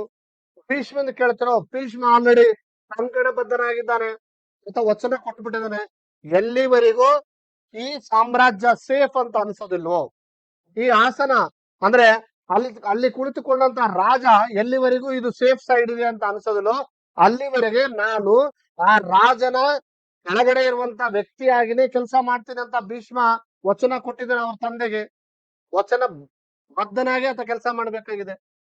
ದ್ರೋಣಾಚಾರಿ ಪರಿಸ್ಥಿತಿ ಅದೇ, ಕೃಪಾಚಾರಿ ಪರಿಸ್ಥಿತಿ ಅದೇ, ಭೀಷ್ಮನ ಪರಿಸ್ಥಿತಿ ಅದೇ, ಕರ್ಣನ ಪರಿಸ್ಥಿತಿನೂ ಅದೇ. ನಾವು ಅಧರ್ಮ ಮಾಡ್ತಾ ಇದೀವಿ ಅಂತ ಕರ್ಣಗ ಅನಿಸಿದ್ರು ಕೂಡ ದುರ್ಯೋಧನ ತನ್ನ ಕಷ್ಟ ಪರಿಸ್ಥಿತಿಯಲ್ಲಿ ನನಗೊಂದು ಅಂಗರಾಜ್ಯ ಕಟ್ಟಿದ್ದಾನೆ ಅನ್ನುವಂತ ಆ ಒಂದು ಅಳಲು, ಆ ಒಂದು ಸಂಕಟ ಆತನ ಮನಸ್ಸಿನಲ್ಲಿ ಇತ್ತು. ಹಾಗಾಗಿ ದುರ್ಯೋಧನಿಗೆ ಎಷ್ಟೇ ಅನ್ಯಾಯ ಮಾಡ್ತಾ ಇದ್ರು ಅದಕ್ಕೆ ಸಾಥ್ ಕೊಡ್ಬೇಕಾಯ್ತು. ಅಂದ್ರೆ ಇವರೆಲ್ಲ ಧರ್ಮದಿಂದ ನಡೆದ್ರು ಕೂಡ ಅಧರ್ಮಕ್ಕೆ ಸಾಥ್ ಕೊಟ್ಟಿದ್ದಕ್ಕಾಗಿ ಅವರು ಕೂಡ ಸರ್ವನಾಶ ಆದ್ರು. ನೋಡಿ, ದಾಯಾದಿಗಳೊಳಗಿನ ದ್ವೇಷ ಅಸೂಯೆಗಳು ನಮ್ಮ ಮನವನ್ನೂ ಮನೆಯನ್ನೂ ನಾಶಪಡಿಸುತ್ತವೆ ಎಂಬುದಕ್ಕೆ ಮಹಾಭಾರತ ಒಂದು ದೊಡ್ಡ ನಿದರ್ಶನ. ಯಾಕಂದ್ರೆ ದಯಾದಿಗಳು ಅಂದ್ರೆ ವೈರಿಗಳು. ಆ ದ್ವೇಷ, ಅಸೂಯೆ, ಹೊಟ್ಟೆ ಕಿಚ್ಚು ಅನ್ನೋದು ಏನ್ ಮಾಡುತ್ತೆ, ನಮ್ಮ ಮನಸ್ಸನ್ನು ಸುಡುತ್ತೆ, ಜೊತೆಗೆ ನಮ್ಮ ಮನೆಯನ್ನು ಸುಡುತ್ತೆ, ಮತ್ತೆ ನಮ್ಮವರನ್ನು ಕೂಡ ಸುಡುತ್ತೆ. ಮೊದಲ ದುರ್ಯೋಧನ ಎಷ್ಟೇ ಶಕ್ತಿಶಾಲಿಯಾಗಿದ್ದ, ಭೀಮನಕ್ಕಿಂತ ಅತ್ಯಂತ ಶಕ್ತಿಶಾಲಿಯಾಗಿದ್ದ ದುರ್ಯೋಧನ. ಗಜ ಅವನ ಈ ಏನು ಯುದ್ಧ ಮಾಡ್ತಾ ಇದ್ದಲ್ಲ, ಗದಾ ಯುದ್ಧ, ಅದರಲ್ಲಿ ಬಹಳ ನಿಪುಣನಾಗಿದ್ದ, ಬಹಳ ಸಾಹಸಿಗನಾಗಿದ್ದ, ಶಕ್ತಿಶಾಲಿಯಾಗಿದ್ದ. ನಿಮಗೆ ಆಶ್ಚರ್ಯ ಅನಿಸ್ತದೆ, ಲಾಸ್ಟ್ ಸಿಚುವೇಶನ್ ಒಂದು ಎಕ್ಸಾಂಪಲ್ ನಾನು ನಿಮಗೆ ಹೇಳಿ ಮುಂದಕ್ಕೆ ಹೋಗ್ತೀನಿ. ಲಾಸ್ಟ್ ಏನಾಗುತ್ತೆ ಗೊತ್ತಾ, ಕುರುಕ್ಷೇತ್ರ ಯುದ್ಧ ಮಾಡಿ ಎಲ್ಲರೂ ಸತ್ ಬಿಡ್ತಾರೆ. ತಮ್ಮ ಎಲ್ಲ ತಮ್ಮಂದ್ರನ್ನ ಕಳ್ಕೊಳ್ತಾನೆ, ಕರ್ಣನನ್ನ ಕಳ್ಕೊಳ್ತಾನೆ, ದ್ರೋಣಾಚಾರ್ಯನ ಕಳ್ಕೊಳ್ತಾನೆ, ಕೃಪಾಚಾರ್ಯನ ಕಳ್ಕೊಳ್ತಾನೆ, ಭೀಷ್ಮನನ್ನ ಕಳ್ಕೊಳ್ತಾನೆ. ಲಾಸ್ಟ್ ಕೊನೆಗೆ ದುರ್ಯೋಧನಿಗೆ ಯಾರು ಉಳಿದಿರಲ್ಲ. ಧೃತರಾಷ್ಟ್ರಿಗೆ ಎಷ್ಟು ಸಂಕಟ ಆಗತ್ತಂದ್ರೆ, ತಂದೆ ತಾಯಿಗೆ, ಗಾಂಧಾರಿಗೆ ಮತ್ತು ಧೃತರಾಷ್ಟ್ರಿಗೆ ಎಷ್ಟು ಸಂಕಟ ಆಗತ್ತಂದ್ರ, ಲಾಸ್ಟ್ 101 ಜನ ಮಕ್ಕಳಲ್ಲಿ ದುರ್ಯೋಧನ ಒಬ್ಬ ತನ ಉಳಿಲಿ ಅಂತ ಪ್ಲಾನ್ ಮಾಡ್ತಾಳ ತಾಯಿ. ಯಾಕಂದ್ರೆ ತಾಯಿಗೆ ಮದುವೆ ಆಗೋಕಿನ ಮುಂಚೆಯಿಂದ ಕಣ್ಣಿಗೆ ಪಟ್ಟಿ ಕಟ್ಟಿದ್ದು ಒಂದು ದಿನನೂ ತೆಗೆದಿರಲ್ಲ ಗಾಂಧಾರಿ. ತನ್ನ ಮಗ ಉಳಿಬೇಕು ಅಂತ ಹೇಳಿ ಏನ್ ಮಾಡ್ತಾಳೆ, ಲಾಸ್ಟ್ಗೆ ಆತನ ಆತ ಅಂತ ತಂದೆ ತಾಯಿ ಮಾತು ಕೇಳ್ತಿರಲ್ಲ, ಹಟ್ಟಿ ತನಗೆ ದುರ್ಯೋಧನ. ಲಾಸ್ಟ್ಗೆ ಏನ್ ಮಾಡ್ತಾಳೆ, ತಾಯಿ ಒಂದ್ ಮಾತು ಹೇಳ್ತಾಳೆ ದುರ್ಯೋಧನ, ಅಪ್ಪ ಇಷ್ಟು ದಿವಸ ಅಂತ ನನ್ನ ಮಾತು ಕೇಳಿಲ್ಲ, ಕೊನೆಯದಾದ ನನ್ನ ಒಂದು ಆಸೆಯನ್ನ ಈಡೇರಿಸ್ತೀಯ, ನನ್ನ ಮಾತು ಕೇಳ್ತೀಯ ಅಂತ ಗಾಂಧಾರಿ ಕೇಳ್ತಾಳ. ಏನ್ ಹೇಳಮ್ಮ ಅಂತ ಹೇಳ್ತಾನ. ಏನಂದ್ರೆ, ನೀನ್ ನಾಳೆ ಬೆಳಗ್ಗೆ ಸೂರ್ಯೋದಯ ಆಗೋಕಿನ ಮುಂಚೆ ನನ್ನನ್ನ ಬಂದು ಕಾಣಬೇಕು. ಅದು ಹೆಂಗ್ ಗೊತ್ತಾ? ನದಿ ಸ್ನಾನ ಮಾಡ್ಬೇಕು. ನದಿ ಸ್ನಾನ ಮಾಡಿ ನೀನು ಹುಟ್ಟಿದಾಗ ಹೆಂಗಿದ್ದಿ ಆ ತರ ಬಂದು ನೀನ್ ನನ್ನ ಕಣ್ಣು ಮುಂದೆ ನಿಂದಿರ್ಬೇಕು ಅಂತ ಹೇಳ್ತಾಳೆ ಸ್ವತಃ ತಾಯಿ ಗಾಂಧಾರಿ. ಆಯ್ತಮ್ಮ, ಖಂಡಿತ ನಾನು ನಿನ್ ಮಾತನ್ನ ನಡೆಸ್ತೀನಿ ಅಂತ ದುರ್ಯೋಧನ ಏನ್ ಮಾಡ್ತಾರೆ, ನಾಳೆ ಬೆಳಗ್ಗೆ ಎದ್ದು ಕೂಡಲೇ ಬೆಳಿಗ್ಗೆ 4 ಗಂಟೆ ಸುಮಾರು ಸೂರ್ಯೋದಯ ಆಕಿನ ಮುಂಚೆ ಹೋಗಿ ನದಿ ಸ್ನಾನ ಮಾಡಿ ಯಾರು ಕಾಣಲಾರದಂತ ಸ್ಥಿತಿಯಲ್ಲಿ ಯಾರ ಮುಂದ ತಾಯಿ ಮುಂದೆ ಹೋಗಿ ನಿಂದ್ರಕ. ತಾಯಿ ಮುಂದೆ ಹೋಗಿ ನಿಂದಿರ್ತಾನೆ ಇನ್ನ ಅಂತೇಳಿ ಶ್ರೀಕೃಷ್ಣ ಮೊದಲೇ ಕಪಟ ನಾಟಕ ಸೂತ್ರಧಾರಿ. ಈತ ನಿಂತು ಬಿಟ್ರೆ ಖಂಡಿತವಾಗಿ ದುರ್ಯೋಧನ ಸೋಲಲ್ಲ ಅಂತ ಗೊತ್ತಿತ್ತು. ಏನಾಗುತ್ತೆ ಅನ್ನೋದು ಅರಿತಂತಹ ಶ್ರೀಕೃಷ್ಣ ಏನ್ ಮಾಡ್ತಾನೆ, ಬೆಳಗ್ಗೆ ಹೋಗುವಂತ ದಾರಿಯಲ್ಲಿ ಈತನು ಹೋಗಿ ದುರ್ಯೋಧನ ನೋಡ್ತಾನೆ. ಚೀಚಿ ಚೀಚಿ, ಏನ್ ಯಾವ ರೀತಿಯಲ್ಲಿ ಹೋಗ್ತಾ ಇದೆಯಲ್ಲ, ಅದು ಒಬ್ಬ ರಾಜ. ಇಲ್ಲ, ನನಗೆ ನಿನ್ನೆ ನನ್ನ ತಾಯಿ ನನಗ ಹೇಳಿದಾಳೆ, ಸಂದೇಶ ಕೊಟ್ಟಿದ್ದಾಳೆ, ಹುಟ್ಟಿದಾಗ ಹೆಂಗಿದ್ದೆ ಅದೇ ತರ ಸ್ನಾನ ಮಾಡಿ ನನ್ನ ಕಣ್ಣು ಮುಂದೆ ಬರ್ಬೇಕು ಅಂತ ಹೇಳಿದಾಳೆ ಅಂತ. ಅಲ್ಲ, ತಾಯಿ ಏನೋ ಹೇಳ್ತಾಳೆ ಬಿಡು, ನಿನಗ್ ಗೊತ್ತಾಗಲ್ಲ. ಈಗ ಇಂತ ವಯಸ್ಕನಾಗಿದ್ದಂತ ನೀನ್ ಹೋಗಿ ತಾಯಿ ಮುಂದೆ ನಿಂತ್ಕೊಂಡ್ರೆ ಅಸಹ್ಯ ಅನ್ಸಲ್ಲ? ಅಟ್ಲೀಸ್ಟ್ ಏನಾದ್ರೂ ಒಂದು ಸುತ್ಕೊಂಡು ಹೋಗು ಅಂತ ಹೇಳ್ತಾನ. ಹಂಗ ಹೇಳಿದ ಕೂಡಲೇ ಅತಿಗೂ ಒಂಥರ ಹೌದು ಇರ್ಬೋದು ಅನಿಸ್ತದ. ಕೊನೆಗೆ ಏನ್ ಮಾಡ್ತಾನ, ಆ ಜಾಗ ಅಷ್ಟೇ ಏನ್ ಮಾಡ್ತಾನ, ಒಂದು ಬಾಳೆ ಎಲೆಯಿಂದ ಮುಚ್ಚಿಕೊಂಡು ತಾಯಿ ಹತ್ರ ಹೋಗಿ ನಿಂದಿರ್ತಾನೆ. ಬಂದೇನಪ್ಪ ಅಂತ ಹೇಳ್ತಾಳೆ ತಾಯಿ. ಆಮ ಬಂದಿದ್ದೀನಿ, ನಿನ್ನ ಎದುರಿಗೆ ನಿಂತಿದ್ದೀನಿ, ಸ್ನಾನ ಮಾಡಿ ಬಂದು ನಿಂತಿದ್ದೀನಿ ಅಂತ ಹೇಳ್ತಾನ. ಕಣ್ಣಿಗೆ ಪಟ್ಟಿಯನ್ನು ತೆಗಿತಾನೆ. ಕಣ್ಣಿಗೆ ಪಟ್ಟಿಯನ್ನು ತೆಗೆದು ಆಕೆಯ ಕಣ್ಣಿನ ಇಷ್ಟು ದಿವಸ ಕಾಪಾಡಿಕೊಂಡು ಬಂದಂತ ಪಾತಿವ್ರತ್ಯ ಏನಿದೆಯಲ್ಲ ಅದೆಲ್ಲ ಶಕ್ತಿಯಾಗಿ ಆತನ ದೇಹನೇ ವಜ್ರದ್ದಾಗತ್ತ. ಎಂತದನ ಏಟ್ ಬುಳ್ಳಿ, ಗದೆಯಿಂದ ಎಂತ ಏಟ್ ಬುಳ್ಳಿ ವಜ್ರದ ಬೆಟ್ಟ ಕೊಡದಂಗ ಆಗ್ತಿರ್ತದ, ಹುಟ್ಟಿತಿರ್ತದ ಗದೆ, ಎಕ್ಸೆಪ್ಟ್ ಈ ಭಾಗ. ಯಾಕಂದ್ರೆ ಆ ಭಾಗ ಎಲೆಯಿಂದ ಮುಚ್ಕೊಂಡಿರ್ತಾನ. ಆಕೆ ಕಣ್ಣಿನ ದೃಷ್ಟಿಯನ್ನ ನೋಡಿದ ಕೂಡಲೇ ಇಡೀ ಶರೀರ ಏನಾಗ್ಬಿಡ್ತಾವ, ವಜ್ರದಾಗ್ಬಿಡ್ತದ. ನೋಡಿದ ಕೂಡ ಅಯ್ಯೋ ಎಂತ ತಪ್ಪು ಮಾಡಿಬಿಟ್ಟಿ ಅಂತೇಳಿ ಮತ್ತೆ ಕಣ್ಣಿಗೆ ಪಟ್ಟಿ ಕಟ್ಕೊಂಡು ಅಳ್ತಾಳ. ಯಾಕೆ ಹಿಂಗ್ ಮಾಡಿದೆ ನೀನು? ನನ್ನ ಮಾತು ಕೇಳಾರ್ದೆ ಈ ಪರಿಸ್ಥಿತಿಗೆ ಬಂದಿದಿ, ಇವತ್ತಿಗೂ ನೀನ್ ಕೇಳಲಿಲ್ಲ ಅಂದಾಗ ದುರ್ಯೋಧನ, ಅಲ್ಲಮ್ಮ ನಾನು ಅವಾಗ ಸಣ್ಣತ್ತಿದ್ದೆ ಸರಿ ಹೋಯ್ತು, ಈಗ ನಾನು ಆ ಸ್ಥಿತಿಗೆ ಬಂದ್ರೆ ಹೆಂಗ ಅಂತ ಹೇಳ್ತಾನ. ನಾನು ನಿನಗೆ ಏನ್ ಹೇಳಿದ್ದೆ, ಯಥಾಸ್ಥಿತಿಯಲ್ಲಿ ಬಂದ್ ನಿಲ್ಲು ಅಂತ ಹೇಳಿದೆ. ಈಗ ನೋಡು, ನಿನ್ನ ಇಡೀ ದೇಹ ಆ ಭಾಗವನ್ನ, ಎಲೆಯನ್ನ ಮುಚ್ಕೊಂಡಿರೋ ಭಾಗವನ್ನ ಬಿಟ್ಟು ಉಳಿದೆಲ್ಲ ವಜ್ರದ ಶರೀರ ಆಗಿದೆ. ಆಯ್ತಮ್ಮ, ಈಗ ಏನಾಗಿಲ್ಲ, ಬೇಕಾದ್ರ ಇನ್ನೊಂದ್ಸಲ ಕಣ್ ತೆಗೆದು ನೋಡ ಅಂತ ಹೇಳ್ತಾನೆ. ಅದು ಮತ್ತೆ ಮತ್ತೆ ಬರಲ್ಲಪ್ಪ, ಈಗ ಏನ್ ಬಂದಿದೆ ಅದು ಅನುಭವಿಸುವಂತ. ಯುದ್ಧ ಭೂಮಿಯಾಗ ಹೆಂಗಾಗತ್ತೆ ಗೊತ್ತಾ, ಭೀಮ 100 ಏಟು ಹೊಡೆದ್ರೆ ಕುಟ್ಟಿತಿರ್ತದ ಗದೆ, ಎಲ್ಲನ ಹೊಡಿಲಾತ ಕುಟ್ಟಿತಿರ್ತದ. ಒಂದೇ ಏಟಿಗೆ ಭೀಮ ತಳಗ್ ಬೀಳ್ತಿರ್ತದ. ಅಂತ ವಜ್ರದ ಶರೀರ ಆಗಿಬಿಟ್ಟಿರ್ತದೆ ದುರ್ಯೋಧನಿಗೆ. ಲಾಸ್ಟ್ಗೆ ಹೆಂಗಿದ್ರೆ ಅಧರ್ಮ ಮಾಡೋದು ಗೊತ್ತಿರುತ್ತೆ. ಶ್ರೀಕೃಷ್ಣ ಏನ್ ಮಾಡ್ತಾನೆ, ಇದೇ ತರ ಆಟ ಆಡ್ತಾ ಇದ್ರೆ, ಯುದ್ಧ ಮಾಡ್ತಾ ಇದ್ರೆ ಭೀಮ ಗೆಲ್ಲಲ್ಲ ಅಂತ ಗೊತ್ತಾಗಿ ಅರ್ಜುನನಿಗೆ ನೆನಪು ಮಾಡಿ ಕೊಡ್ತಾನ. ಏನಂದ್ರ, ನಿನಗ ನೆನಪು ಮಾಡಿಕೆ ಸಭೆಯಲ್ಲಿ ಭೀಮ ಏನಂತ ಪಣ ತೊಟ್ಟಿದ್ದಾನೆ, ಏನಂತ ವಚನ ಮಾಡಿದಾನೆ. ಸ್ವತಃ ದ್ರೌಪದಿಯನ್ನ ತೊಡೆ ಮೇಲೆ ಕರೆಸಿ ಕೂಡ್ಸು ಅಂತ ಹೇಳಿರ್ತಾನ. ಯಾರು? ದುರ್ಯೋಧನ. ದ್ರೌಪದಿನ ಕರ್ಕೊಂಡ್ಬಂದು ನನ್ನ ತೊಡೆ ಮೇಲೆ ಕೂಡ್ಸು ಅಂತ ಹೇಳಿದಾಗ ಭೀಮ ಏನ್ ಹೇಳ್ತಾ ಗೊತ್ತಾ, ನಿನ್ನ ತೊಡೆಯನ್ನ ಮುರಿದೇ ಹೋದ್ರೆ ನಾನು ಭೀಮನೇ ಅಲ್ಲ, ನಾನು ಪಾಂಡು ಪುತ್ರನಲ್ಲ ಅಂತ ಹೇಳ್ತಾನ. ಅದನ್ನ ನೆನಪು ಮಾಡಿ ಈಗ ಅಂತ ಹೇಳ್ತಾನೆ. ಯಾಕಂದ್ರೆ ಆತಗೆ ಎಲ್ಲಿ ಹೊಡೆದ್ರು ಪುಟಕತ್ತದಂತ ಗೊತ್ತು. ಶ್ರೀಕೃಷ್ಣ ಇದನ್ನ ಐಡಿಯಾ ಮಾಡಿ ಅರ್ಜುನನ ಮೂಲಕ ಕೇಳಿಸ್ತಾರ, ಇಲ್ಲಿ ಹೊಡಿ ಅಂತ ಹೇಳ್ತಾರೆ. ಆಕ್ಚುಲಿ ಗದೆ ಏಟು ಈ ಭಾಗದಿಂದ ಕೆಳಗೆ ಹೋಗುವಂಗಿಲ್ಲ, ಈ ಭಾಗದ ಮೇಲೆನೆ ಯುದ್ಧ ಮಾಡ್ಬೇಕು ನೀವು, ಕಾಲಿಗೆ ಹೊಡೆಯಂಗಿಲ್ಲ. ಈ ಹೊಟ್ಟೆ ಕೆಳಭಾಗದಿಂದ ಗದೆ ಬರಬಾರ್ದು. ಆದ್ರೆ ಆತ ಒಂದ್ 2-3 ಏಟ್ ಇಲ್ಲಿ ಹೊಡಿತಾನೆ, ಅವಾಗ ದುರ್ಯೋಧನ ಸಾಯ್ತಾನೆ. ಹೀಗೆ ಅನಿವಾರ್ಯವಾಗಿ ದುರ್ಯೋಧನ ಕೊನೆಗೆ ಸಾವನ್ನ ಅಪ್ಪಬೇಕಾಗತ್ತೆ. ಅದು ಅಧರ್ಮದ ಕೆಲಸ ಆದ್ರೂ ಧರ್ಮ ಗೆಲ್ಬೇಕಾಗಿರುತ್ತೆ. ಅವನು ಯಾವ್ದ್ರಲ್ಲಿ ಧರ್ಮ ಮಾಡಿರ್ತಾನೆ ಹೇಳಿ ದುರ್ಯೋಧನ? ಎಲ್ಲವೂ ಕೂಡ ಅನ್ಯಾಯ ಮಾಡ್ಕೊಳ್ತಾ ಬಂದಿದ್ದಾನೆ. ಸೊ ಹಾಗಾಗಿ ಕೊನೆಗೆ ಇಡೀ ಮಹಾಭಾರತದ ಪಾಠ ಏನ್ ನಮ್ಗೆ ಕಲಿಸ್ಕೊಡುತ್ತೆ ಅಂದ್ರೆ, ಕೃಷ್ಣ ಸಂಧಾನ ದುರ್ಯೋಧನ ಹಠದಿಂದ ತಿರಸ್ಕೃತವಾಗ್ತದೆ. ಯುದ್ಧ ಅನಿವಾರ್ಯ ಎಂದಾಗ ಧರ್ಮ ಪಕ್ಷಪಾತಿಯಾದ ಕೃಷ್ಣನ ಭೇದ ತಂತ್ರವನ್ನು ಬಳಸಿ ಕರ್ಣನಿಗೆ ಜನ್ಮ ರಹಸ್ಯವನ್ನ ತಿಳಿಸ್ಕೊಡ್ತಾನೆ. ಸಾಮಾನ್ಯನಾಗಿ ಅತಿಯಾದ ಸಂತೋಷವನ್ನ ನೀಡಬಹುದಾದ ಸಂಗತಿ ಇದು. ಅಂದ್ರೆ ಇಷ್ಟು ವರ್ಷಗಳವರೆಗೆ ನನ್ನ ತಂದೆ ತಾಯಿ ಯಾರು ಅಂತ ಗೊತ್ತಿಲ್ಲದೆ ಇರುವ ಕಾರಣ ಇವತ್ತಿಗೆ ನನ್ನ ತಾಯಿ ಯಾರು ಅಂತ ಗೊತ್ತಾಗ್ತದೆ, ನನ್ನ ಪರಂಪರೆ ಯಾವುದು, ನನ್ನ ತಂದೆ ಯಾರು ಅಂತ ಗೊತ್ತಾದ್ರೂ ಕೂಡ ಸಂತೋಷ ಪಡದೇ ಇರುವ ಸ್ಥಿತಿ ನಿರ್ಮಾಣ ಆಗಿದೆ. ಯಾಕೆಂದ್ರೆ ಸ್ವತಃ ಯುದ್ಧ ಮಾಡ್ಬೇಕಾದಂತ ಸ್ಥಿತಿ ಇಲ್ಲೇ ನಿರ್ಮಾಣ ಆಗ್ತಾ ಇದೆ. ಅಸಾಮಾನ್ಯನು ಶೌರ್ಯಕ್ಕೆ, ದಾನಕ್ಕೆ, ಉದಾತ್ತತೆ, ಕರುಣೆಗೆ ಹೆಸರಾಗಿದ್ದ ಕರ್ಣನಿಗೆ ಎಂತ ಸಂಕಟವನ್ನ ಉಂಟು ಮಾಡುತ್ತದೆ ಈ ಪರಿಸ್ಥಿತಿ ಅನ್ನೋದು ಗೊತ್ತಾಗುತ್ತೆ. ನೋಡಿ, ಶೌರ್ಯಕ್ಕೆ ಹೆಸರುವಾಸಿಯಾಗಿದ್ದ, ದಾನದಂತ ದಾನಕ್ಕೆ ಹೆಸರು ಯಾರ್ದು ಅಂತ ಕೇಳಿದ್ರೆ ಅದು ಕರ್ಣಂದು ಅಂತ ಹೇಳ್ತೀವಿ ನಾವು. ಇನ್ನು ಉದಾತ್ತತೆಗೆ, ಕರುಣೆಗೆ ಹೆಸರುವಾಸಿಯಾಗಿರುವಂತ ವ್ಯಕ್ತಿ ಕರ್ಣ.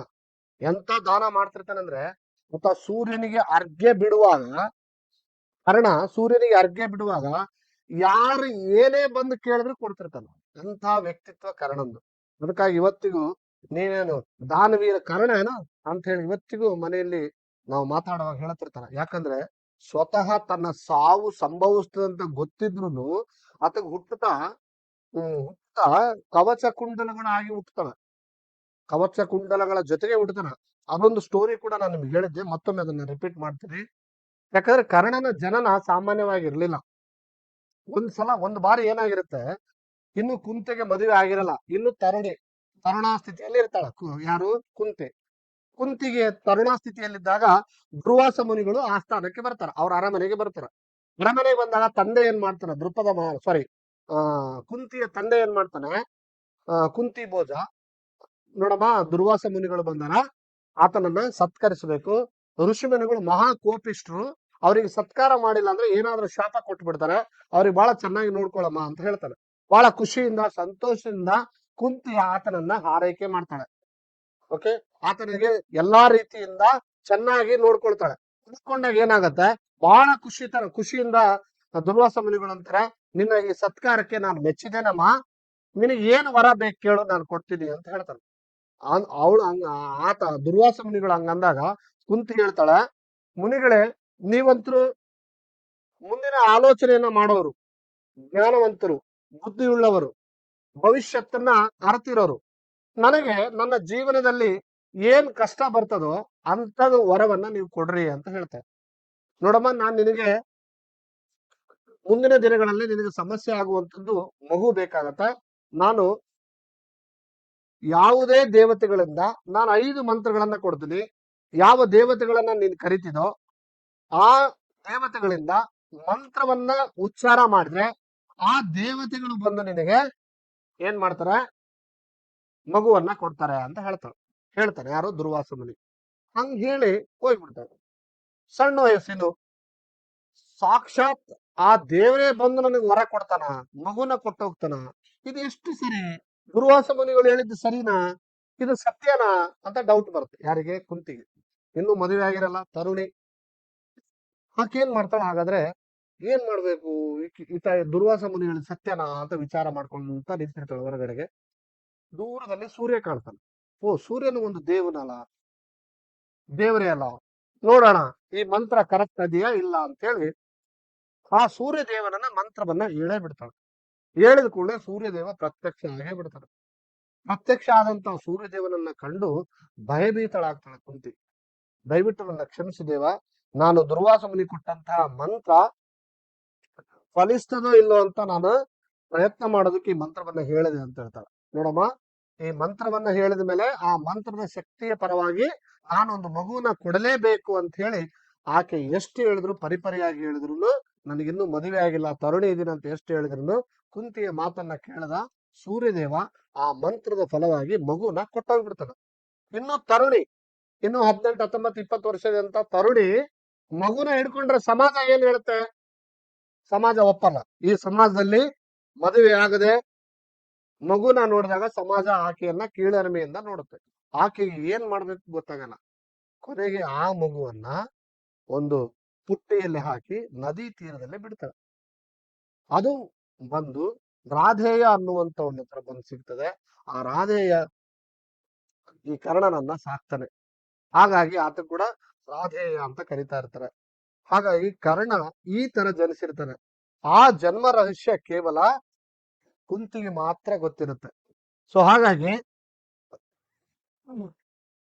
ಈ ಜನ್ಮ ರಹಸ್ಯದ ವಿಷಯ ಶ್ರೀಕೃಷ್ಣ ಭಗವಂತನಿಗೆ ಕೂಡ ಗೊತ್ತಿರೋದ್ರಿಂದಾಗಿ ಇದರ ವಿಷಯವನ್ನ ಹೇಳಬೇಕು ಅಂತ ಹೇಳಿ ಹೇಳಿದ್ರೆ ಸ್ವತಃ ತನ್ನ ತಮ್ಮಂದಿರ ಜೊತೆಗೆ ಯುದ್ಧ ಮಾಡಲ್ಲ ಅನ್ನುವಂಥದ್ದು ಗೊತ್ತಿತ್ತು. ಯಾರಿಗೆ? ಶ್ರೀಕೃಷ್ಣ. ಯುದ್ಧ ಮಾಡಿಲ್ಲ ಅಂತಂದ್ರು ಯುದ್ಧ ಮಾಡಿದ್ರು ಅವ್ರನ್ನ ಹೊಡಿಬೇಕು ಅಂದ್ರೆ ವಿಚಾರ ಮಾಡ್ಬೇಕಾಗತ್ತೆ ಅಂತ ಹೇಳಿ ಕೊನೆಗೆ ಕರ್ಣನಿಗೆ ತನ್ನ ಸತ್ಯತೆಯನ್ನ ಮನವರಿಕೆಯನ್ನ ಜನ್ಮರಾಶಿದ ಮನವರಿಕೆಯನ್ನ ಮಾಡ್ತಾನೆ. ಕರ್ಣನಿಗೆ ಹೆಸರಾಗಿದ್ದಂತ ಕರ್ಣನಿಗೆ ಎಂತಹ ಸಂಕಟವನ್ನ ಉಂಟು ಮಾಡಿ ಕೊನೆಗೆ ಸ್ವಾಮಿ ನಿಷ್ಠೆಯನ್ನ ಮುಂದೆ ಶ್ರೀಕೃಷ್ಣ ನೋಡಿದಂತ ಪ್ರಲೋಭನೆಗೆ ಹೇಗೆ ವ್ಯರ್ಥವಾಯಿತು ಅನ್ನೋದು ಇಲ್ಲಿ ತಿಳಿಸಲಾಗಿದೆ. ಶ್ರೀಕೃಷ್ಣನ ಈ ಲೀಲೆ ಇದರಲ್ಲಿ ಬಹಳ ಅದ್ಭುತವಾಗಿ ಚಿತ್ರಣಗೊಂಡಿದೆ.